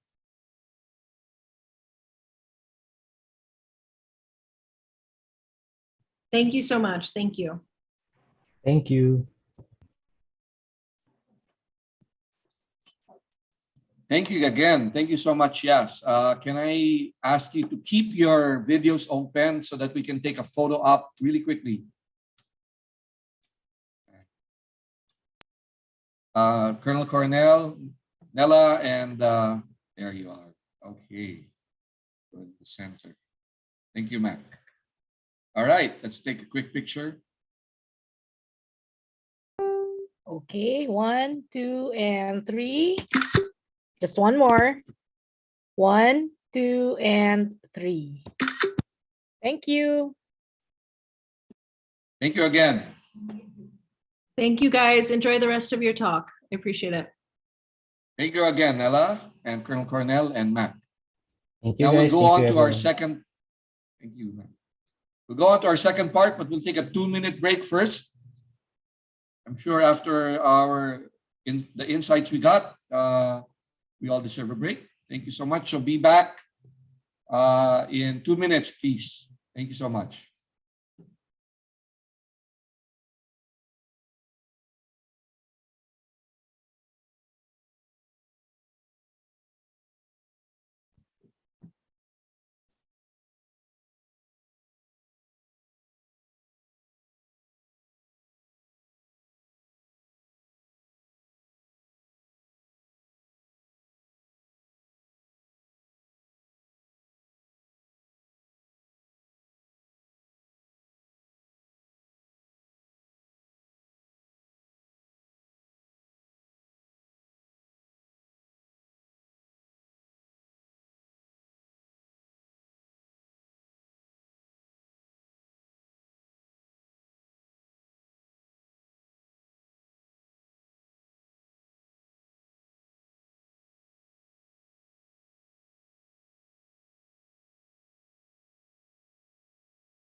Okay, I hope everyone's back.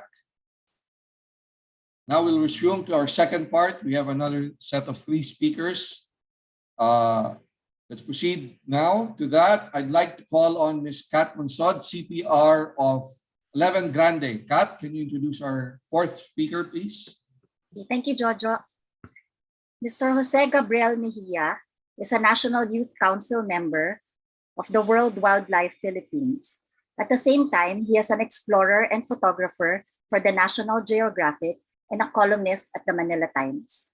He has published stories in National Geographic, CNN, Nikon, World Wild Fund for Nature, Ramsar Convention on Wetlands, the United Nations Development Program, and the other local and international media platforms.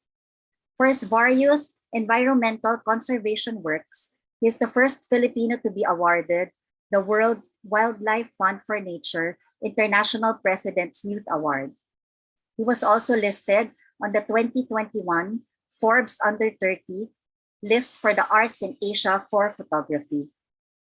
He received his Bachelor of Science degree in Civil Engineering from the University of the Philippines, Diliman.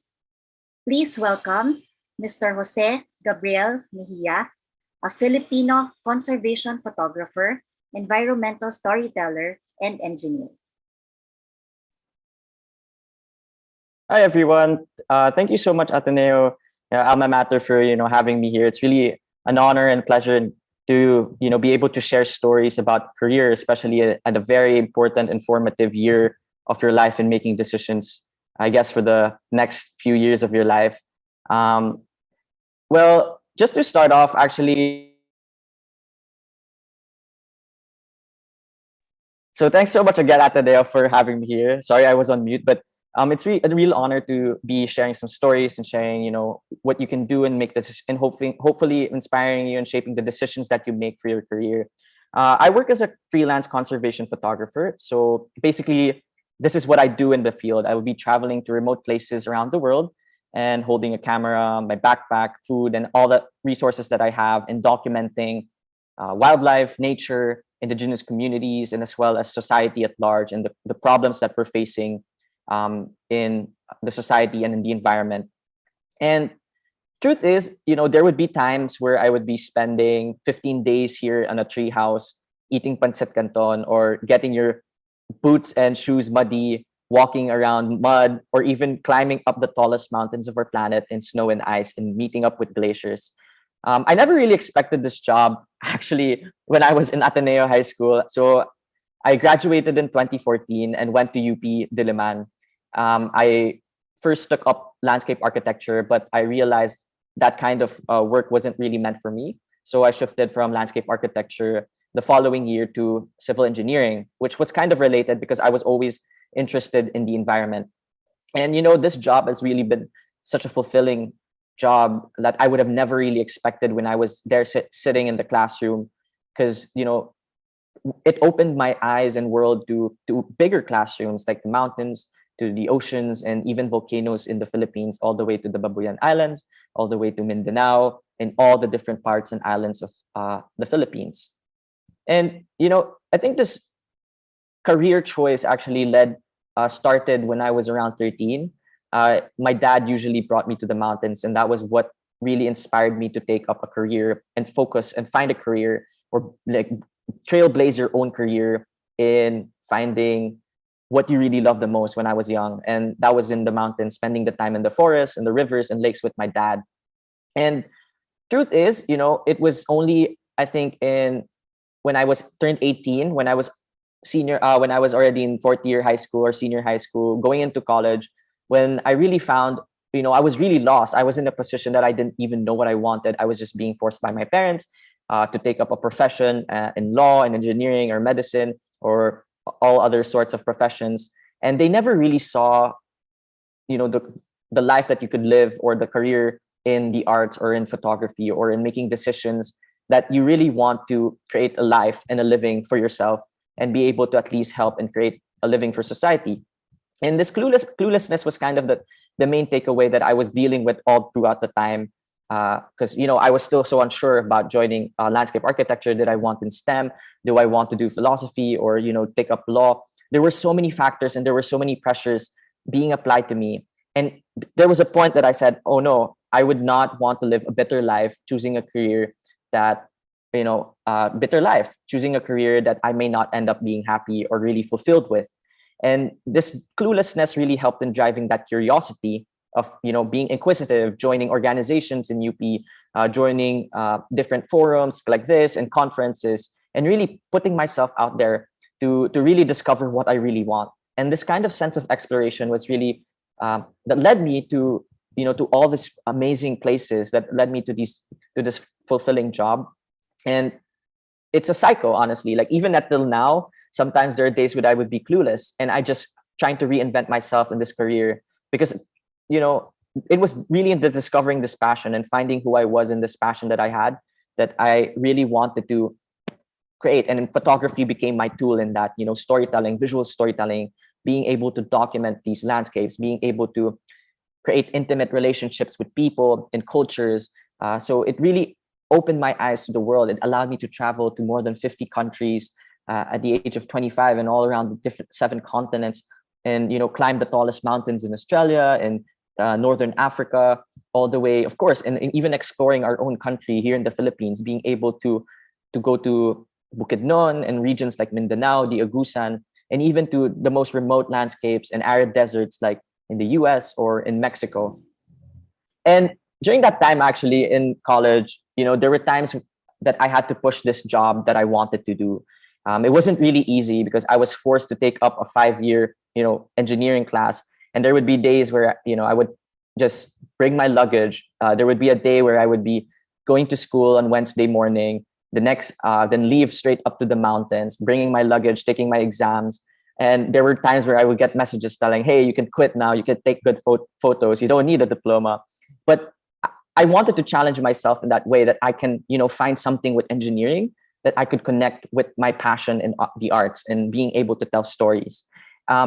Truth is, like, our misconception is, like, our common perception about, the arts and sciences is that they're always in different spectrums, ends of the spectrum. This was like the way of thinking that I was when I was growing up.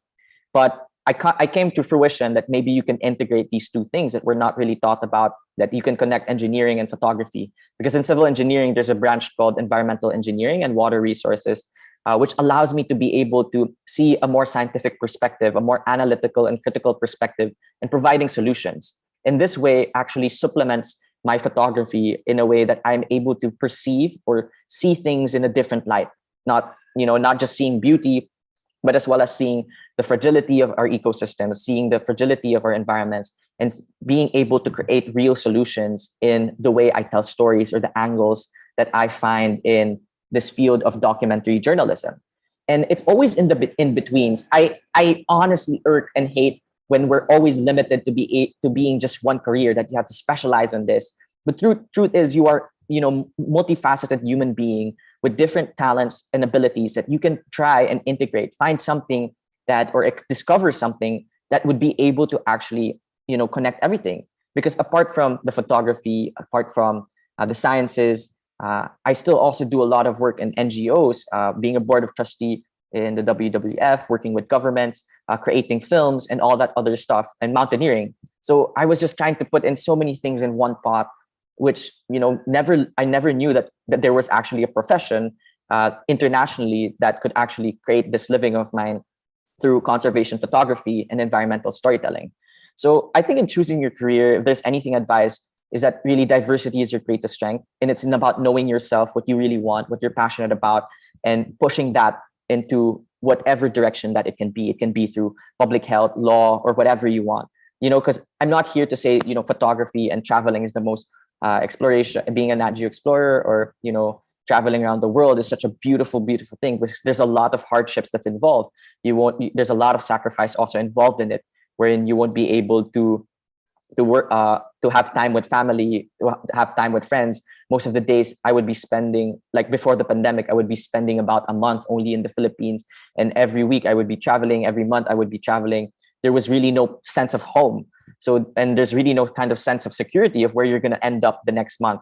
So there's always that kind of chaotic thing working with, as a freelancer, as a photographer, as an artist. But I really want to stress that it allowed me to see and really be able to experience the world as a human being that's always trying to create and always trying to, find and discover new things. And it really showed me to like places like the Agusan marshlands in the Philippines, meeting with indigenous communities and learning from them, and how we can actually adapt and pass down these traditional knowledges to other people. And of course, it really made me grounded in a way to see the realities happening. Because sometimes I think in a profession, in a specialization, we end up being concerted into a bubble that we forget the truth, harsh realities and truths that's happening around the world, around our country, and even in your backyard in the different provinces that you call home. And being grounded, but at the same time, having these wings to travel, really opened up the doors of what you can do as someone that's just really passionate and driven of what you want to create. And the world of photography, the world of visual storytelling, again, there's a lot of chaos, there's a lot of uncertainty in it, but it really creates one of the most amazing pieces that you want, because you really put out a story to the world, something that you would want to share and something that you deem so important, and have people read it, have people see your photos, have people listen, have people really understand the perspectives and philosophies, and as well as solutions that you're trying to conceive and provide through the stories that you tell, may it be visually or in a written piece.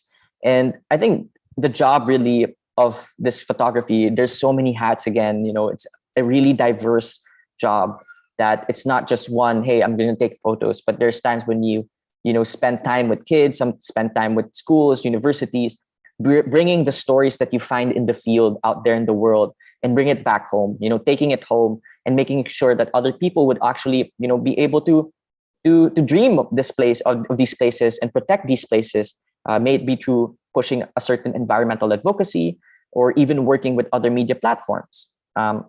And what's fun about this, it's such an innovative thing. Storytelling is just always been, reinventing itself through social media, through technology. And it's something that you should also embody as a creative person, as someone who wants to go into this field, is that you really want to reinvent the way that you tell stories, because everything's dynamic, everything is changing, and there are so many platforms, there's so many things that you can do. But what's certain is that you have the capacity as a person to have this creative imagination to be able to put out something to the world that would be hopefully impactful, that would hopefully be inspiring and bring collective change with people. And what's so beautiful about this work, I guess, is the collaborations and the connections that you meet anywhere else, working with Greta, working with other organizations, and, really having this kind of diverse landscape about what where you want to navigate in the future.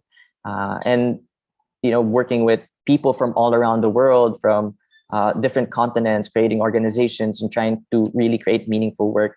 I think that's really the most fulfilling thing about, and what keeps really going in this job, is the community that you become with, the friends, the deep relationships that you end up having, and having these people, like-minded people, to be able to kind of bring that message, bring that advocacy back to your home and back to the people that you surround yourself with. And it's actually such a diverse field. You can work with different media publications as well, like CNN, National Geographic, United Nations. So there's really, it's a limitless possibility. But what's so beautiful about it, that it's always changing, and it's always, a very competitive industry, where sometimes, am I good enough? You question, you have imposter syndromes. But, the work that you do really matters, because you really see it in the eyes of your communities that you work with, that you see it in the eyes of the people you share these stories with, and that hopefully that it can translate to further action in the future. And, you go to meet these amazing creatures, and you really meet amazing moments. And I think that's what makes it so fun, but also so difficult in a way. But it's not something that I don't want to scare you or anything with this job, but really, there's really this push and pull that you always have to kind of go with this job, because of all the uncertainty. But you can make a living. You travel the world, you speak to different people, you create intimate relationships, and you create art and work through videos, through photography, something that's so relevant and so globalized nowadays through the platforms that we all share. And I think the most important thing is really creating this impact for the communities that you have, and really being able to tell it. So I just want to share one last short video of the decade of what it felt like traveling around the world for the past decade.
So yeah, if there's any last advice that I would really want in choosing your career is to never let what you do become who you are. You know, always reinvent yourself, always be creative. As long as you're passionate about something, hopefully you can find that direction and something that could actually make a living for yourself and be fulfilled at the end of the day. So thank you so much. Thank you so much, Gab. Very inspiring, very lovely, very nice pictures, actually. Notice also you work with Greta Thunberg, no? So must be a big thrill for you, or at least knowing that what you do is very impactful. Thank you so much, Gab. We'll have questions for you later. In the meantime, quick time check. We just need to go to our next speaker. I'd like to call on Kat again to please introduce our next speaker. Kat? Okay, thank you, Jojo. Ms. Rosa Leonarda L. Yamzon is the owner of Dos Casas, an online business specializing in curated tableware, dinnerware, and homeware. She is also the operations manager and owner of Food Dude Inc., which operates Restaurant of Choice located at the UP Diliman campus. She took up her Bachelor of Science in Hotel and Restaurant Management at the University of Santo Tomas and went on finishing certificate courses for Asian, Italian, and Mediterranean cuisine and introduction to cooking and basic knife skills at the Culinary Institute of America. She has 2 boys at the Ateneo Junior High School, Rocco of 10 Moors, and Manu of 9 Lewis. Please welcome Ms. Rosa Leonarda L. Liamzon.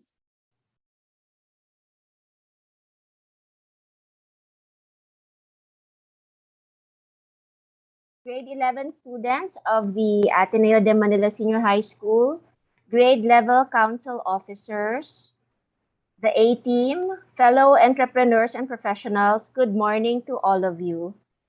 I am very pleased to have been invited today to talk to these young students. Let me tell all of you, the future is bright.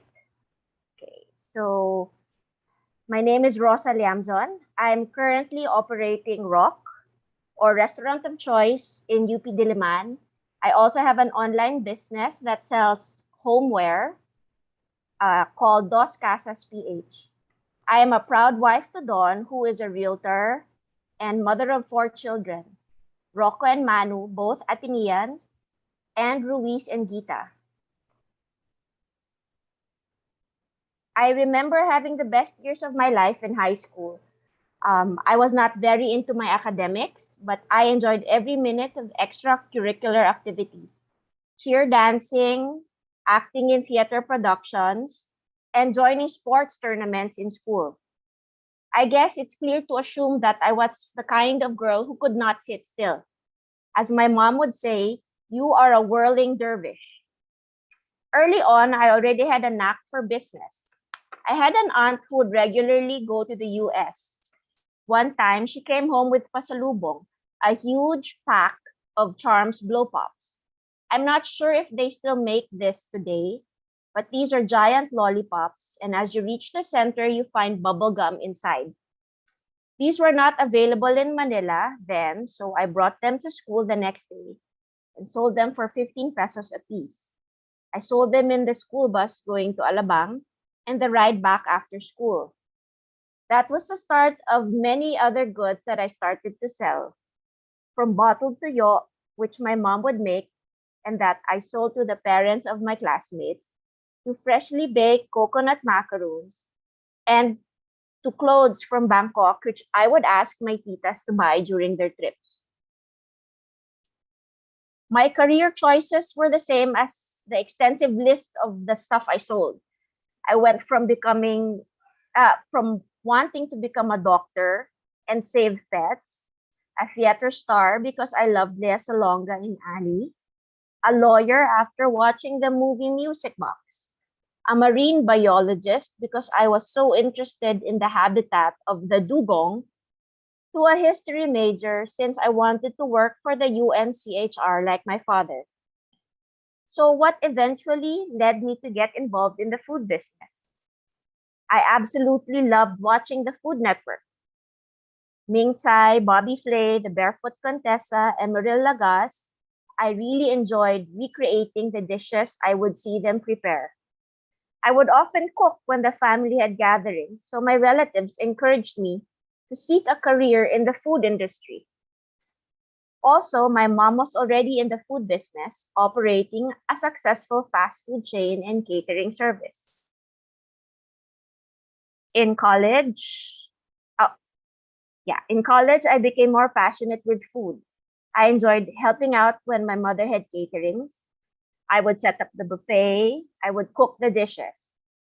Most would say it's in the genes, but I attribute this to my mother Teresa, who was such a great influence on me growing up. When it was time to choose a college course, I decided on hotel and restaurant management. I went to UST and enrolled in their BSHRM course. It was during this time, in my junior year, that my group was chosen to represent the school in the Chefs on Parade event, the biggest culinary competition in the country. After graduation, I immediately worked in Mama Rosa, a family-owned Novel Filipino restaurant. A few months after, 23-year-old me ventured off alone to the city that never sleeps, New York. I enjoyed every bit of culinary school. I learned different cooking techniques and cuisines from all over the world at the Culinary Institute of America in Hyde Park.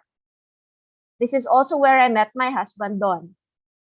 I was exposed to fabulous restaurants like Le Bernardin, Jean-Georges, Daniel Balud, and Mario Batali's Babo. And here starts the journey of my culinary adventures. I absolutely love the kitchen, the heat, the sweat, everything that involves cooking. Every time I would enter the workplace, I felt like Anthony Bourdain, so cool and tough. The satisfaction when a guest commends a dish always made me happy. But seriously, being a chef is not all cooking and shouting like Gordon Ramsay. You need more than culinary skills. Be ready to dive into the world of management, marketing, and HR. And don't forget the math you learn because it involves extensive food costing all the time. There are 3 important rules I impart to my staff. 1, that preparation is everything. 2, if it doesn't look perfect on the plate, it should not go out of the kitchen. And 3, always please the customer. I want my crew to be proud of their finished product. I make it clear to them that in a service-oriented industry, we need to make other people happy through good, memorable dining experiences. Just like a mother is the heart of a home, the kitchen is the heart of a restaurant. The kitchen runs well, everything else will follow suit. For you who have chosen to enter the culinary field or the restaurant business, I tell you it is not easy. It is hard work, sleepless nights, 12-hour workdays if needed. You will have to take monetary risks that can make or break you. You will need the 3 P's: patience, perseverance, and prayer. But there are perks in having your own business. 2, you can manage your own time, make major decisions with regard to the business, and spend vacations with the family. You also create jobs for other people. Some advice for those still not decided on what career to take. Entertain all thoughts that interest you. Write down the pros and cons before you decide. Choose something that you enjoy doing, but keep in mind your needs as you look ahead. Remember, one day, you might want a family and will need to provide. It is also good to do summer jobs to gain experience. As Julius Caesar once said, experience is the teacher of all things. But whatever career it is you end up choosing, always remember, be kind, treat people right, and they will help you grow your company. Be thankful to those who have helped you, and be thankful to those who have wronged you, because from them you learn to say, I will move on. Stick it out and get up each time you fall. Lastly, pay it forward. Be a blessing to others. real success is not measured just by financial gains or riches, but but by how much you enrich the lives of others. Thank you, everyone. Good luck, dear students, and may you fulfill all your dreams. Thank you so much, Chef Rosa. I realized how you get to mix your skill and entrepreneurship. I think it's very hard to do that. You know, I mean, doing one already is very hard, and then kind of mixing them both and mixing it up with management as well and business. I think that's very challenging. So thank you so much. I'm pretty sure we have some questions later on. I'd like to invite you back later after we finish with our last speaker for today. Can I call on again Kat to introduce our next speaker, please? Okay, thank you. Ms. Isabel G. Martinez is a nutrition consultant. She graduated from the University of the Philippines, Diliman, with a degree in Bachelor of Science in Community Nutrition. She completed Master of Science in Kinesiology at the University of Illinois, Urbana-Champaign, USA. She also holds a diploma in sports nutrition from the International Olympic Committee. As a registered dietitian, both in the Philippines and in the US, she provides nutritional guidance to individuals, organizations, schools through workshops, consultations. She is into water sports, windsurfing, freediving, swimming, sailing, and skimboarding, long distance running, and training her 2-year-old Pomeranian. Let's all give a warm welcome to Ms. Isabel G. Martinez. Hello, good morning. So let me just share my screen.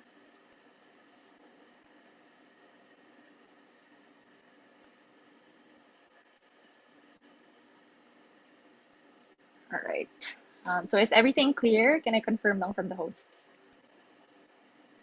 Yes, ma'am. Okay. So good morning, everyone, to the grade 11 students of Ateneo High School, parents, and teachers. Thank you very much for inviting me to share my experience, and I hope to be able to impart something that would help you guys decide and also discern what career to choose. So I'm Isabel Martinez, a nutrition scientist and sports dietitian.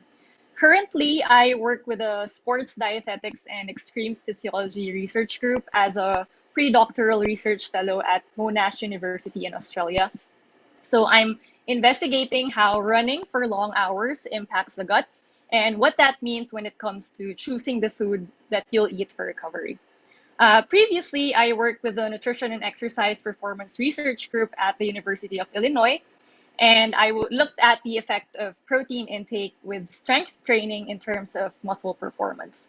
So I'm very thrilled to be back in the research space, especially that now I'll be working on projects that involve endurance sports, something that I'm interested and passionate about. And I think that's exactly why I think I ended up in this field. When I was about your age now, I was beginning to think about what course I would put on the entrance exam form. So back then in high school, I went to UPIS, so your neighbor school over at Katipunan, now UP Town Center. I really enjoyed my science classes, specifically chemistry and biology. And I remember loving doing hands-on experiments. I always thought that being in a lab would be cool and something that I imagined myself doing in the future. So coming from UPIS, I was eyeing UP for college and placed chemistry as my first choice. And I was torn between food science or community nutrition for my second choice. I ended up placing nutrition as my second choice as I didn't want to have the same program as my older brother. Anyway, I got into UP and started my freshman year as a chemistry major. And during the first week of classes, I already had a gut feel that I would shift out of the course. Something just didn't sit right in terms of the environment of the College of Science. And as the semester progressed, I didn't find chemistry in college to be similar to the one in high school. And I started not enjoying it. I found it too abstract and not applicable to daily life. I started entertaining the thought of changing programs and was able to shift by my second year to community nutrition. Of course, this caused some delays. I had an extra year in UP, but I wouldn't have had it any other way. UP's community nutrition program has three main focus areas: food science, public health, and clinical nutrition. I didn't really love any of these focus areas, especially the food service one. So somehow, as we went through the different courses, I was able to identify what I was genuinely interested in versus those that were really a no for me. Looking back, I absolutely enjoyed our research class and the ones that involved lab sessions. And I was also interested in the anatomy and physiology classes, so basically how the body works. Sports nutrition was only discussed once in our program, but somehow I got hooked and knew that it was something I wanted to learn more about. I guess the fact that it's an underdeveloped field in the Philippines also led me to seek opportunities that would eventually lead me to this field. Ultimately, I think what really led me to nutrition science and sports nutrition is my early love for the sciences and curiosity, along with the adventurous and active lifestyle that I live. I was always involved in sports, although not on a competitive level, but more on a recreational one. And I was always curious about how the body works and what food can do in terms of performance and health. So to me, that's the magic equation. So if you want to be in this field, what exactly do you need? First, you'll actually need to get an undergraduate degree in either nutrition or dietetics, or you could also opt for any other related fields such as sports science or those in the biomedical area. If you don't plan to practice sports dietetics, these programs would help you provide the basics on how the body works and also how the body uses food to live. Second, if your end goal is to provide nutritional advice to individuals, you'd have to take the board exam for nutrition and dietetics. And lastly, I highly recommend continuing on to a master's degree or a postgraduate diploma in exercise physiology or sports nutrition, because all nutrition undergraduate programs in the Philippines do not specialize on both of these fields. Do note that you do need to do your research when looking at postgraduate diplomas. There are millions of online courses there that may not be worth your money or may not be valid. And if you plan on being involved in research, a doctoral or PhD degree is a must. As for skills and quantities, one, you must love science. There's a lot of chemistry and biology involved, and it would also definitely help if you have an interest in sports or you live an active lifestyle. It's also important that you enjoy food or appreciate it. It doesn't mean that you have to be good at making it, but somehow you're able to understand its role not only in terms of nourishing our bodies, but also its social and cultural functions. And I've also listed here the top three skills that are important based on my experience. So number one, critical thinking and problem solving skills. This is a given since you're dealing with individuals and it's unlikely that there's a one size fit all approach. Also, the fitness field is one of the most controversial areas. Things change a lot, lots of fad diets or trends come up. So you have to be very critical when examining the data and determining if the evidence is good or adequate, or if it's just all marketing. Next, interpersonal or communication skills. Many of the projects I've worked on involve translating science to simple messages and communicating it on various media, authoring papers, being a spokesperson for campaigns, or on educational videos. And lastly, adaptability and leadership skills is a must. The field of nutrition science has many facets, and be ready to do things that are out of your comfort zone. You also deal with different types of people, so it's important that you know how to manage relationships. Most often than not, you have to work on your own, so knowing how to motivate yourself or work with minimal supervision is definitely a plus. At the same time, you should also know how to lead a team and work with them. When it comes to career satisfaction, I think the benefits I enjoy most about this career is one, it's science, but it's not too abstract. Like, it's practical and I can apply it every day to whatever I eat or whatever others eat. And two, you're not limited to just counseling individuals or giving out nutrition advice. Through the years, I've taken on various roles and projects, which has led me to this wonderful tapestry of things I wouldn't have ever imagined doing. For example, I got to experience working with a full production house and starred in several educational videos. This is coming from a person who was so anxious about public speaking back in high school. I also would have never thought that I'd end up authoring book chapters and articles. And in turn, I feel like this career has helped me become more well rounded as an individual and has greatly improved different skill sets by making me step out of my comfort zone. I think I genuinely enjoy my field because I've always been passionate about health promotion, specifically being on the preventive side. And personally, doing science and being able to combine research and passion into practice makes me happy. Not only am I interested in the things I study, but I'm also glad that I can actually bring it to the table, personal experiences, or apply whatever I discover when I'm out on the road or on the water. And of course, there will always be roadblocks along the way. Some of the difficulties or challenges pursuing this career field are number one, there's a lack of clear scope of practice versus fitness professionals. This is an issue that's, I think, amplified in the Philippines. There is a very thin line between professionals in the health and fitness world. So even if there's a professional organization who's supposed to be making sure that rules are followed, you will always encounter other people doing your job.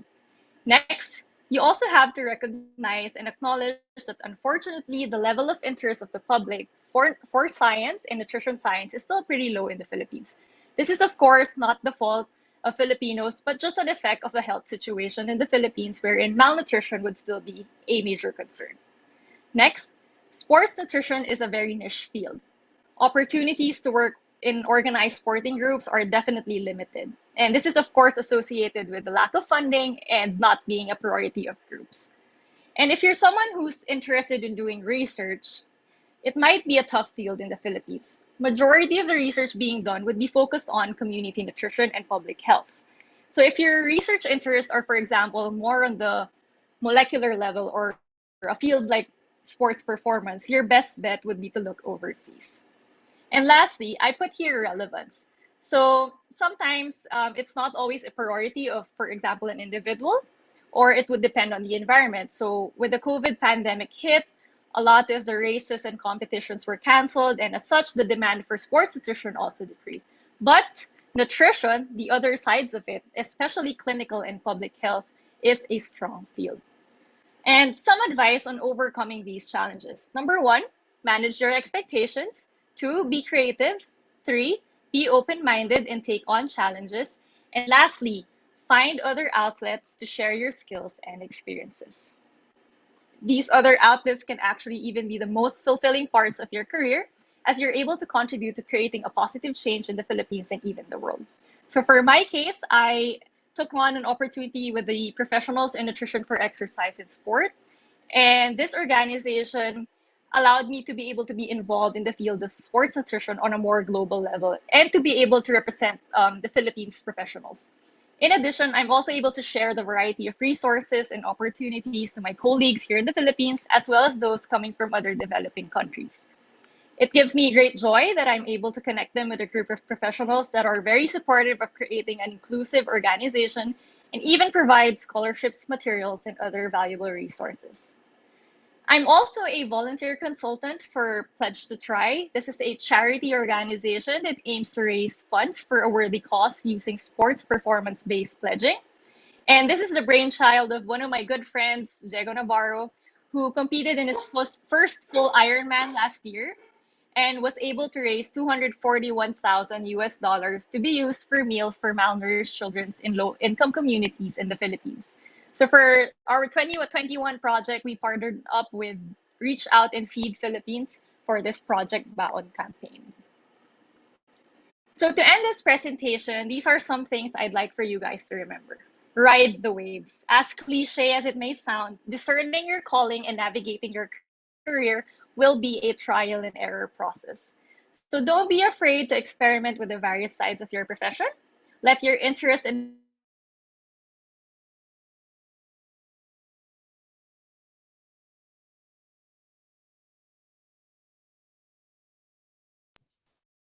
Yeah. Thank you so much, Isabel. We lost you for a while at the tail end, a mix of bandwidth and you were muted for a while. Can you hear us again, Isabel? Can you hear us, Isabel? Yes. There. Okay. Thank you. Okay, Isabel, thank you so much. Love the thought process around, especially the helpful tips in terms of the type of profession you have currently. So right now, I'd like to invite back all our three speakers for the second part. Gabby, Chef Rosa, and Isabel, please. We have some questions for you. Unlike the first part, in fact, we had Colonel Coronel and Mac who were employees. In this case, we all have people who are not necessarily in typical employment. We have Isabel, of course, and Gab. And we have an entrepreneur and business person in Chef Rosa. So I'd like to field a very general question with regards to livelihood. I'll start with Gab and Isabel. Can you at least give some insights on that, please? Sure. Hi, Gab. By the way, It's Gab is about- my org mate from UP Dalaman. Yeah, MBS, right? Sige, I think I can share. So my first job after graduating from college, I actually work corporate. So I work with Nestle Philippines. I did enjoy the structure, except that I wasn't very passionate about the things that I was talking about back then, because it was very marketing, kumbaga. So I was supporting their claims for their product, blah blah blah. So it does have its perks in terms of like stability. I think all freelancers can relate to this. So in a corporate job, you're sure to get a salary every month, no matter what you do. But during that time, I was actually also pursuing side projects with sports nutrition because it was something really really wanted to do. So I remember telling my boss if I could sneak out of work by 4 p.m. because I have to meet this athlete, blah blah blah blah. So in terms of freelancing, I think as long as you entertain different opportunities, so don't just stick to one specialization. Sabi nga ni Gab kanina, do not let your profession become who you are. And I think I witnessed Gab during college na talagang he was very passionate about photography. So if you're open-minded and you make the most out of your diverse skill set, you'll make it as a freelancer. Yeah, I like to echo what Isabel actually said also, I think in terms of livelihood, I before I think parang we're kind of thought that okay, being a freelancer photographer in the arts, there's no money in it, or but actually everything that we consume right now from Facebook, social media, all the way to advertising or billboards, it's all part of that kind of industry or under that semantic. So there's a lot of opportunities actually. You just have to, with the thing with the freelancing is you are kind of your own boss. So you have to take your initiative in finding these opportunities. Sometimes the opportunities, like for big corporate commercial shoots, would come into time and you'll receive it on your email. But most of the time with this photography work, we have to apply for grants, which actually funds your day-to-day livelihood, but as well as your travel expenses, your accommodations in wherever you're living for like a month or whatnot. So basically, you kind of have this. You're not living paycheck to paycheck, but kind of living. But more really, you have to take all the chances and opportunities that you have that offers. So it could be in commercial or it could be in documentary, in terms of photography. But of course, there's like setbacks. Like of course, commercial pays more rather than finding the grants, because sometimes these grants are so competitive as well. You have like other photographers who needs that money also in creating their projects.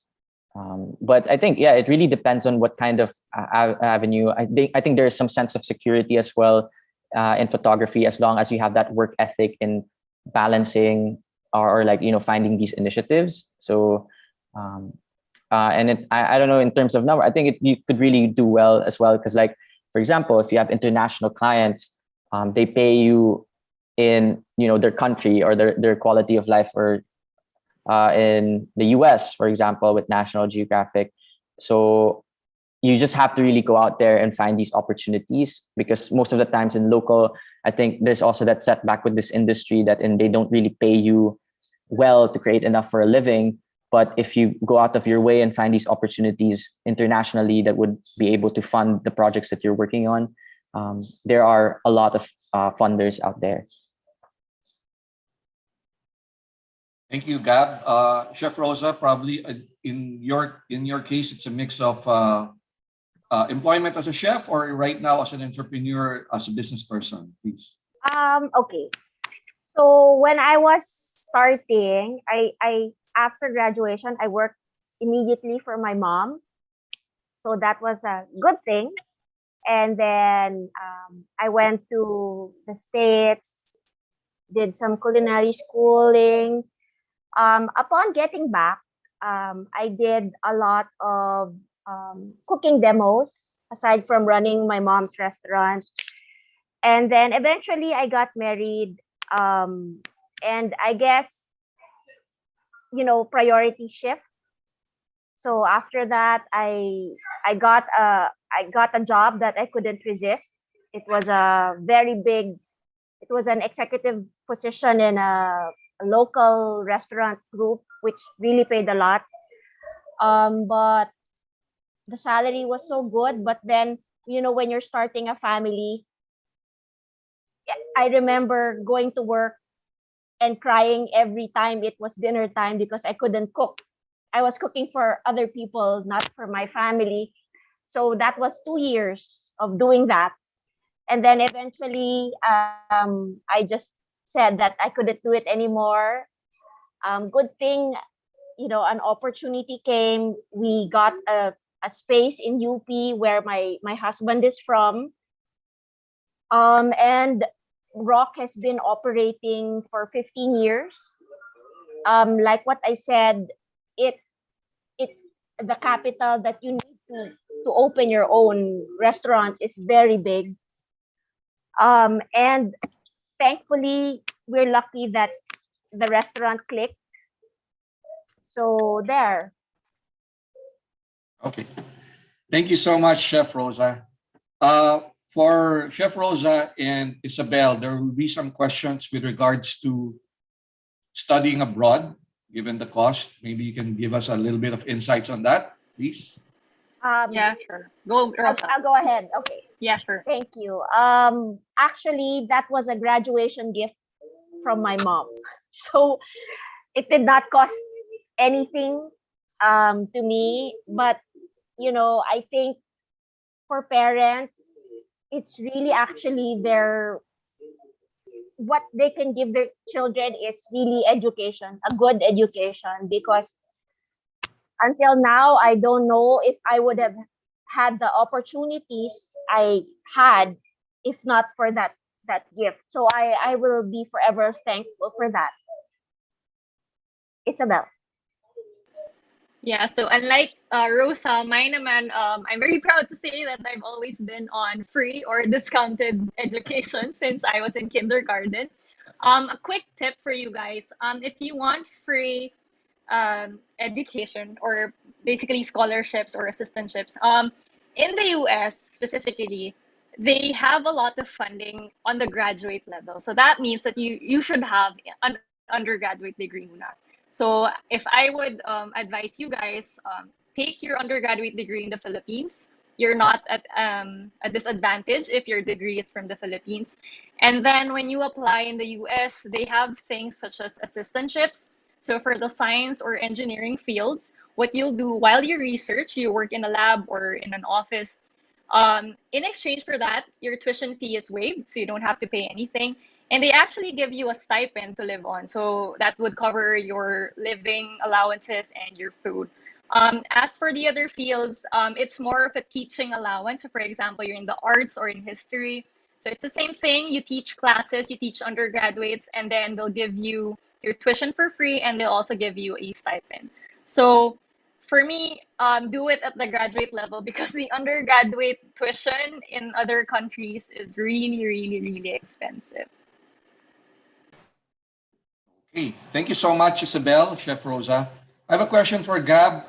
Gab, moving from your love and passion for photography, moving towards becoming a National Geographic contributor, obviously is a quantum leap in skill and quality.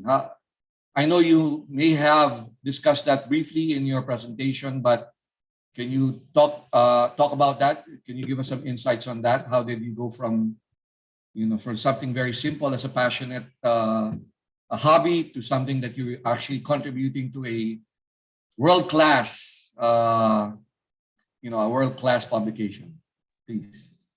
Yeah, I didn't really actually have any expectations at all, but I think I was just really putting out my work at the beginning, and I was able to fortunate and privileged enough to meet amazing mentors that kind of inspired me to do more photography and really apply for grants. So with National Geographic, they actually offer this program where you become a National Geographic explorer by pitching to them this long-term project that you want to do. So it could be in the Philippines, it could be anything. You can actually find that in their website also.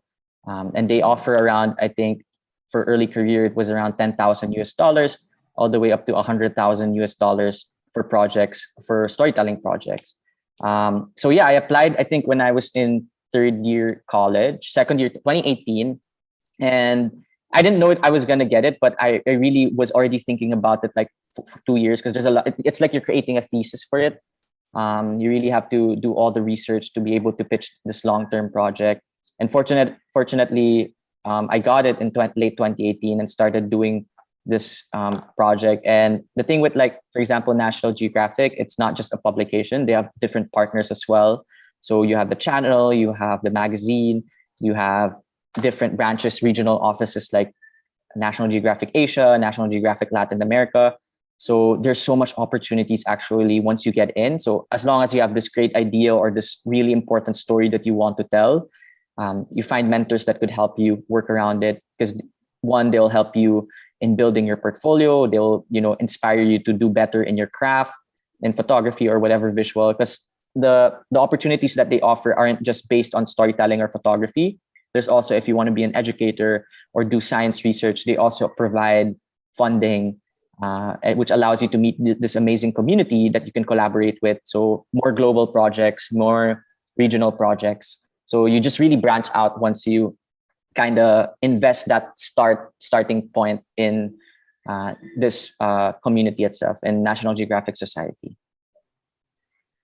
Thank you so much, Gab.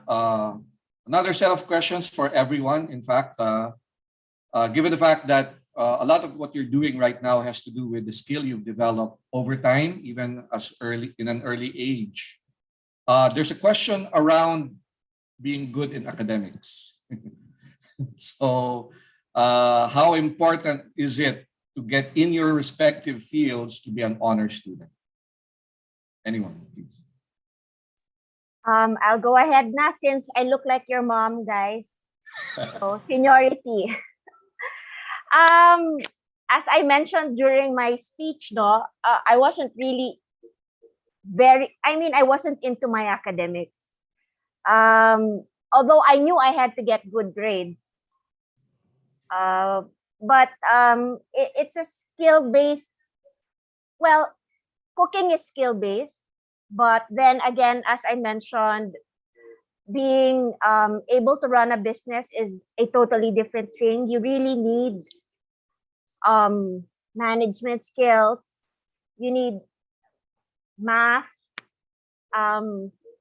Basically those things. But it also involves a lot of saga. So yes, of course, academics is very important, especially if you will work for a company. Thank you, Chef. Yeah, Isabel? for me, so obviously I like I like studying. So if you're gonna end up like in the research or academia, of course you have to be good in school and you have to be matyaga then with reading and writing. But for me, it's not the end game for being successful in a career. So you really, really, really have to like what you're doing. Um, And I know so many people who, were in cum laudes in college or in high school who became successful. So I think another thing that you'll learn as you'll enter college is being street smart.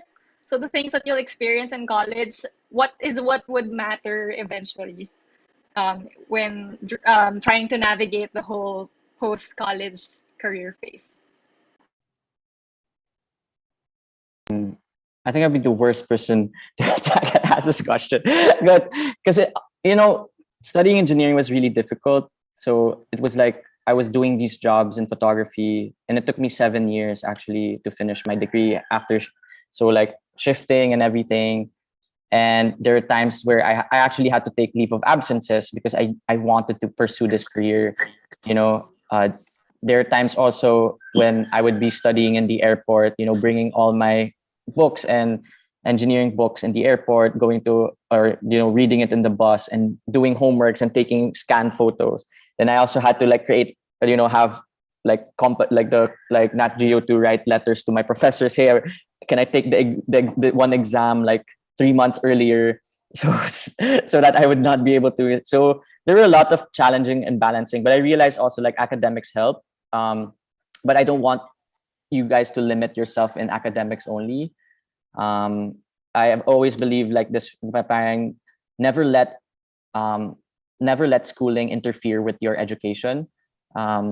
It's always believed like there's so much more to learn outside the four walls of a classroom, like networking, marketing, all the way to hard skills, soft skills with organizations, and just applying to anything that you can find. Because I think in college you have a lot of time as well, not just in studying, but you like after college when the real life blah blah blah. But like real life already starts whenever you feel like you want to find it, and it just doesn't start after college. That you're gonna become successful after college, or you're gonna find a good job, blah blah blah, and ride the ladder. I've always believed it starts where you are right now. So at this point, you should be curious of finding opportunities other than the academics. But I do find it really important as well, like academics, of course. If not, I wouldn't have finished actually engineering. There were times that I really wanted to drop out already. Honestly, there are times like, hey, you could just quit school, but I wanted to prove something more, not just to my parents, but also to myself, that I can finish this, that I want to finish what I started in this academic career. Because it also, as I've mentioned before, it supplements, again, your kind of not credibility, but your integrity as a person also. Like, hey, you are, multifaceted, you're diverse with what you're doing. And that's what people are looking for nowadays. I think in most of this industry that we're in. Thank you so much, Gab. Last question for everyone, and then I'm going to ask this last question. And can you also add your final impressions and thoughts that you can share? So the question is, Ateneo has a very well-rounded approach, and there are a lot of clubs, right? I know Gab is aware of that. That allows you to develop your passion and skills. What are your suggestions and tips with regards to joining these clubs, especially if they are interested in a particular field that, for example, that you are in already? And I'd add, if you can, when you close, you give your final impressions. Thank you. Maybe I can start like in Ateneo High School. I was like even a catechist. Like I would have never imagined. I joined like ASIL. So like a part of like, wow, I can't believe I'm a catechist. I was a catechist. But there were skills that I learned so much in the organization, not just the context of what I was teaching, like of course Jesus and everything, but but really like being able to work with the public, being able to work with communities, that helped a lot as well. So you have to take what you're learning in your organizations with a grain of salt. You're not here to learn just the context of what your organization is about, but more on what skills you can develop with that club you're part of. In college, I joined, like I'm organization mates with Isabel also, like this UP Marine Biological Society. So it's like a free diving organization. It allowed me to see more of the Philippines environmental awareness, and as well as like things. And I try to harness what I learned from there and really apply it to my growth as a person in this career. So yeah, take everything with a grain of salt and try to learn the things that you can learn, not just with the context of what you're teaching or what club you're part of. Thank you, Gab. Isabel or Chef Rosa? Yeah, sure. To me, entertain all thoughts, all your interests. So if you have many clubs in high school pa lang, then join each one of them. And I think it's really just a process of crossing off things on your list. I think most of your 20s will be like that also. So you'll try different careers and then you'll find out what you don't want. So in high school, you're lucky you have lots of organizations. So do try them all out or those that interest you. In college, you'll also have the chance to do these things. And again, with Gab and I think we both enjoy the UP MBS organization because it's a fun org and it gave us a sense of balance in terms of yung being so focused on academics, and then we have this very relaxed organization. And I guess just an advice. So while some people are blessed to know their career path and calling early on in life, ingit ako sa kanila, others aren't. So don't be afraid to start again. What you put on your entrance exam form is not the only choice that you'll ever have in this lifetime. And as long as you're willing to learn and persevere, you can actually turn your career into whatever you want later on. So don't be pressured. Thank you. Thank you. Thank you, Isabel. Chef Rosa? Yeah, I agree with Isabel that you should just try everything and anything that interests you, because this is the only way you'll know what you really want to do, what you really enjoy doing. And I guess growing up kasi, in school, no, I went to Catholic University and a very strict Catholic high school. So we were taught really to pray when asking for, when making major decisions. So I guess I'm sure Athenians know this, no, that they can also pray to ask for guidance, and perseverance, and to always get back up when you have disappointment. Thank you.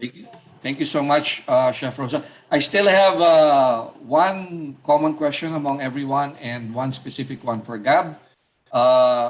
So the very general question is, can you give a comment on personal happiness, even family happiness? And for Gab, in addition to that, environmental issues caused by companies that you feel are not responsible for what they're doing. So maybe I'll start off with Gab first. So you have two. Go ahead, Gab. Yeah, I'll answer the more with the environmental thing. The thing with the environmental issues are driven by companies and government officials that are backed by the public. I think that's a very polarized way of thinking with how we deal with issues, because everything's, again, interconnected, societal problems we're facing. So you cannot just negate, hey, you can't be an anarchist and say, boycott all the companies and boycott all the government officials, because they're the ones kind of have the power in doing the harm with the environment. There's a more not really diplomatic way of doing things, but more of kind of a level of understanding and relationship that you should be able to work with these companies and government officials, because most of the times, one, they're just unaware, or two, they're playing ignorant, but they don't know what to do, right? So there's a lot of actual interventions that you can do by lobbying, by creating these stories to be able to tell these to these politicians. So like the stories that we do for Nat Geo, we really put it out to LGUs, to mayors, to governors, or even to United Nations and all the other conventions out there, international conventions, or even companies, right? You have engagements with companies. But I think that's the kind of reinvention that we're facing. I mean, nobody knew, I guess, in the 50s or like 40s that fossil fuels would create this problematic thing in the climate crisis, right? So it's all about adapting, about resiliency, and being able to listen to each other, especially at a very polarized, society that we're living in, with governments against each other and all these things. So you got to look at it to a very more nuanced perspective, I guess, with environmental issues and dealing with environmental issues. And again, the first question, I guess, in personal happiness, am I happy? I don't know, but I think it really depends on what you define happiness as. I honestly find this belief that happiness is just an emotion that is fleeting. But what I try to find more is kind of personal fulfillment and bliss and being able to be contented. I always say that don't find your purpose, because we've kind of been construed to this idea that there's only one purpose for your life, but what I say, don't find your purpose, but be purposeful. And being purposeful could be in your family, in your home, in your work, in your career, and in the society that you're living in, where you're placed in the country, or what skills and talents, and that allows me to kind of navigate what I truly find fulfillment in. And that's like working with communities, working for the environment, being with the environment, and being with nature. And being able to create. So don't think there's just one thing set out for your life, that this is your purpose. Really, find meaning in the small mundane things that's happening in the in-betweens. I think it's what's really important in developing this sense of contentment, because you're never going to be happy if you're finding something that you don't even know what you're looking for, right? You need to discover, you need to go out there, live in the moment, communicate, talk, listen, and risk, try out new things. There's so much to explore and so much to discover about the world and about yourself as well. Thank you, Gab. Chef Rosa, Isabel, personal happiness. Okay, personal happiness. What makes me happy is seeing people around me happy. Like what I said, when I feed other people through my food, I'm happy. If they're happy, if my children are happy and healthy, I'm happy. So I guess it boils down to seeing the people around me, happy. That makes me happy. My family makes me happy.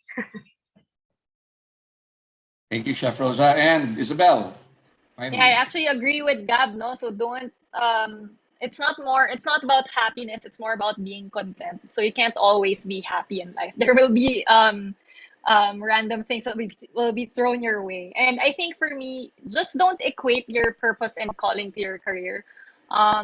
You have to have other outlets in life. I'm sure you have multiple interests. So you can, get a job that's something that will sustain you, but at the same time, you can also pursue other outlets that you're passionate about and that you're interested about. And that, I think, would contribute to your overall content. Thank you. Thank you so much, Isabel, Chef Rosa, and Gab. Very insightful. I'm pretty sure the kids and our kids were able to learn a lot from that. At this point, I'd like to now move to our awarding of certificates. So, Yas, can I pass it to you? Yes, thanks, Georgia, and thanks so much to our really good speakers. So now the Office of Parent Relations and Programs and the Parents Union for School and Home wish to acknowledge, thank, and express our deep appreciation for the valuable insights shared with our Ateneo students by Mr. Jose Gabriel Mejia, Ms. Rosa Leonarda L. Yamzon, and Ms. Isabel G. Martinez at the mini career exploration talks entitled Creating Your Own Career Roadmap, given on this 5th day of February 2022 at the Ateneo de Manila University, Loyola Heights, Quezon City. Signed, Mr. Honorio and Attorney Jessica Ann M. Lacson Hizon, Chair Couple Grade 11 Push Council, Father Alberto V. Ampil, S.J., Director, Parent Relations and Programs, and Mr. Noel P. Miranda, Principal, Ateneo de Manila Senior High School. Again, thank you so much. Everyone, virtual applause. Thank you so much again, Isabel, Chef Rosa, and Gab. Thank you so Thank you so much. much. Thank you. So now, so for now, we'll do a souvenir photo. Can you all please, our three speakers, can you please open your, no, it's open already. So can we have, yeah, wow.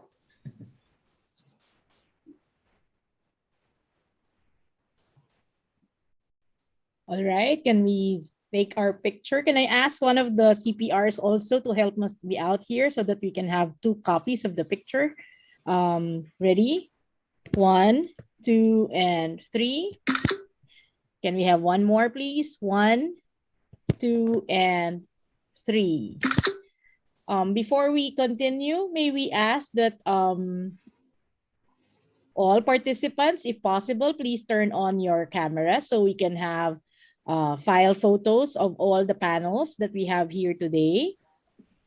Okay, so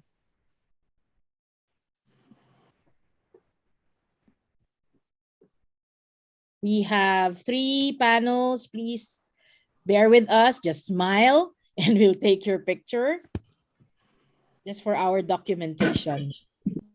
Okay, ready? 1, 2, and 3. We move on to the next.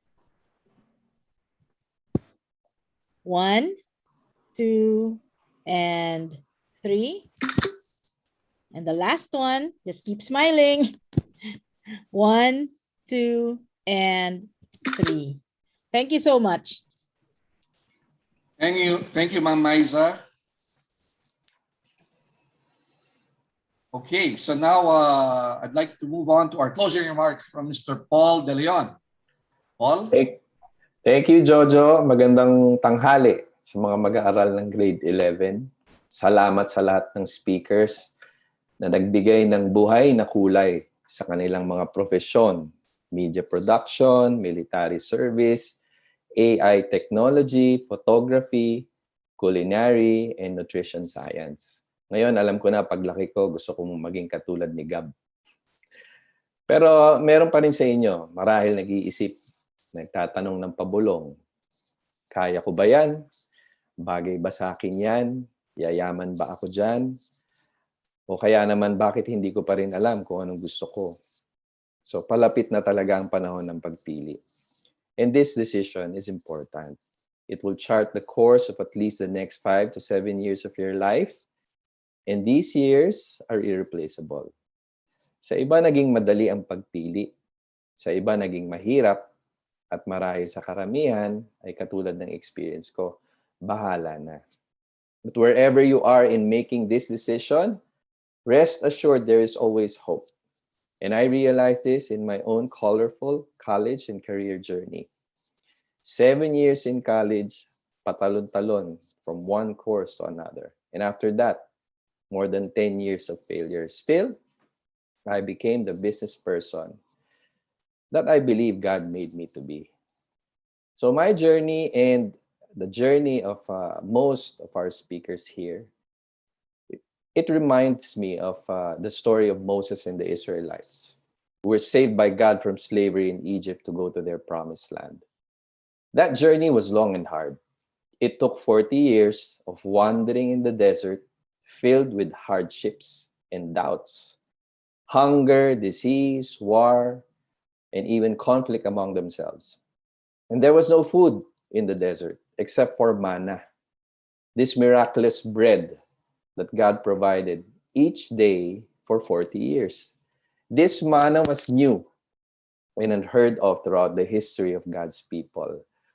Food that did not come from their farming or hunting hands. Literally, bread appearing on the ground each day for 14,600 days. So yes, they were fed, and they were about to and when they were about to enter the promised land, Moses reminded them of manna. That God used manna to teach their hearts to trust him completely because he is faithful in his plans for them. Moses reminded the people that it was God alone who made their promised land possible. Guys, In this season of online schooling and limited exposure, don't let the hardships, the challenges, uncertainty, unfamiliarity of this newness rob you of your joy and hope. Bad trip, walang prom, sayang walang soiree, boring sa bahay, walang masyadong ganap, hassle ang pandemic, may career pa ba ako pagkatapos mag-aral? If you are listening to me now, this is solid proof that you are in a season of God's manna. You are still in Ateneo, right? You're still growing in knowledge, ability, still laughing and enjoying online bonding with buddies, still able to meet other people who you crush on, still discovering new passions like taking care of plants, having a new pet, playing the guitar, or simply doing house chores. In this life-altering pandemic, God is showing you who He is. He is saying, I will hold you. I will provide. I am showing you new ways. See the manna that I give you. Receive it. I'm helping your heart to see me. I want you to receive me. I'm excited for you to experience me. Why? So you may trust me more and more. Do you know that God is passionate for you? He made you. His pleasure is seeing you become the person He made you to be. This is your promised land. And this is the best place. This is the place where you can live the best life you can ever live. But there's a catch. God's promised land for you is bigger than you. What does that mean? Just like the story of the Israelites and probably the stories of the speakers in my story, you will face huge walls, giants, armies of opposition. You will face fear. You will need more than your own ability, effort, and power. You will need Him. Now, the good news is God knows it, and He knows it will be hard. He knows you will fail. He knows you will get hurt, and that's why He says, come to me. I want you to know me. I will astonish you with one manna after another. So you will want me and trust me. This is key. To have joy, meaning, inspiration in your journey, despite the hardships and the pain. So in the ups and downs, you will see and feel that God is bringing you to your promised land. So in making your decision on which college course to take, talk to your maker. Even if all you have to say is help, listen to His voice in your heart. Some of you may already know what's in there. Believe the choice, of course, that He puts in your heart. Don't fear. God is passionate, faithful, and able to bring you to your promised land. So thank you very much. Thank you so much, Paul. Thank you for the insights. Since we started with a prayer, we're going to end with a prayer. So I'd like to call Mr. Amable Miguel Enrique King Aguiluz XIX, class president of 11 Moscoso and junior commissioner under the Candidate Relations Committee of the Ateneo Senior High School, COMELEC, to lead us in our closing prayer. Miguel? Let us put ourselves in the holy presence of the Lord. In the name of the Father, and of the Son, and of the Holy Spirit. Our dear Lord, we thank you for this special opportunity to listen, to experience, to learn, and to discern. Thank you for the wisdom that we have gained today from our speakers who valuably shared their time with all of us. Ma'am Lacson, Coronel Cornel, Sir Odinan, Sir Mejia, Ma'am Liamzon, and Ma'am Martinez. We would also like to thank you for the success of this mini CAREX event, which the Ateneo administrators and our parents have meticulously prepared for all of us. Please continue to bless our speakers who have generously shared their priceless life lessons with us. Bless our dear parents who continuously and unconditionally support us in all our endeavors. Bless the Ateneo institution and its members who tirelessly work to find ways in making us the best versions of ourselves. Please guide us, students, as we blaze our own trails, make important life-changing decisions for the future, and create an impactful difference in this world. Lord, your word is truly a lamp to our feet and a light to our path. We recognize that apart from you, we are nothing. May you direct us in following your perfect plan and guide us in fulfilling your holy will. Only a life lived in service is worth living, Lord. May we always remember this as our life mantra and do everything for the greater glory of God. This we ask in Jesus' name. Amen. In the name of the Father, and of the Son, and of the Holy Spirit. Thank you, Miguel. Thank you so much. Ateneans, don't leave yet. We're going to be singing the Ateneo hymn, our song for Mary. Before that, first of all, thank you all for coming. See you again on Feb 19 for the last part of the Career Talks. Registration to the Career Talks is still open. Don't forget to answer the mini CAREX feedback form posted in the email sent to you. The link is also there in the chat box. In behalf of the Parents Union for School and Home, or PUSH, Grade 11 Council, Father Bert Ampil, Director of the Office of Parent Relations and Programs. This is Jojo Sarte. It was such an honor being here, being your host this morning. Stay safe. Enjoy the rest of the weekend. Thank you so much. Thank you, Jojo.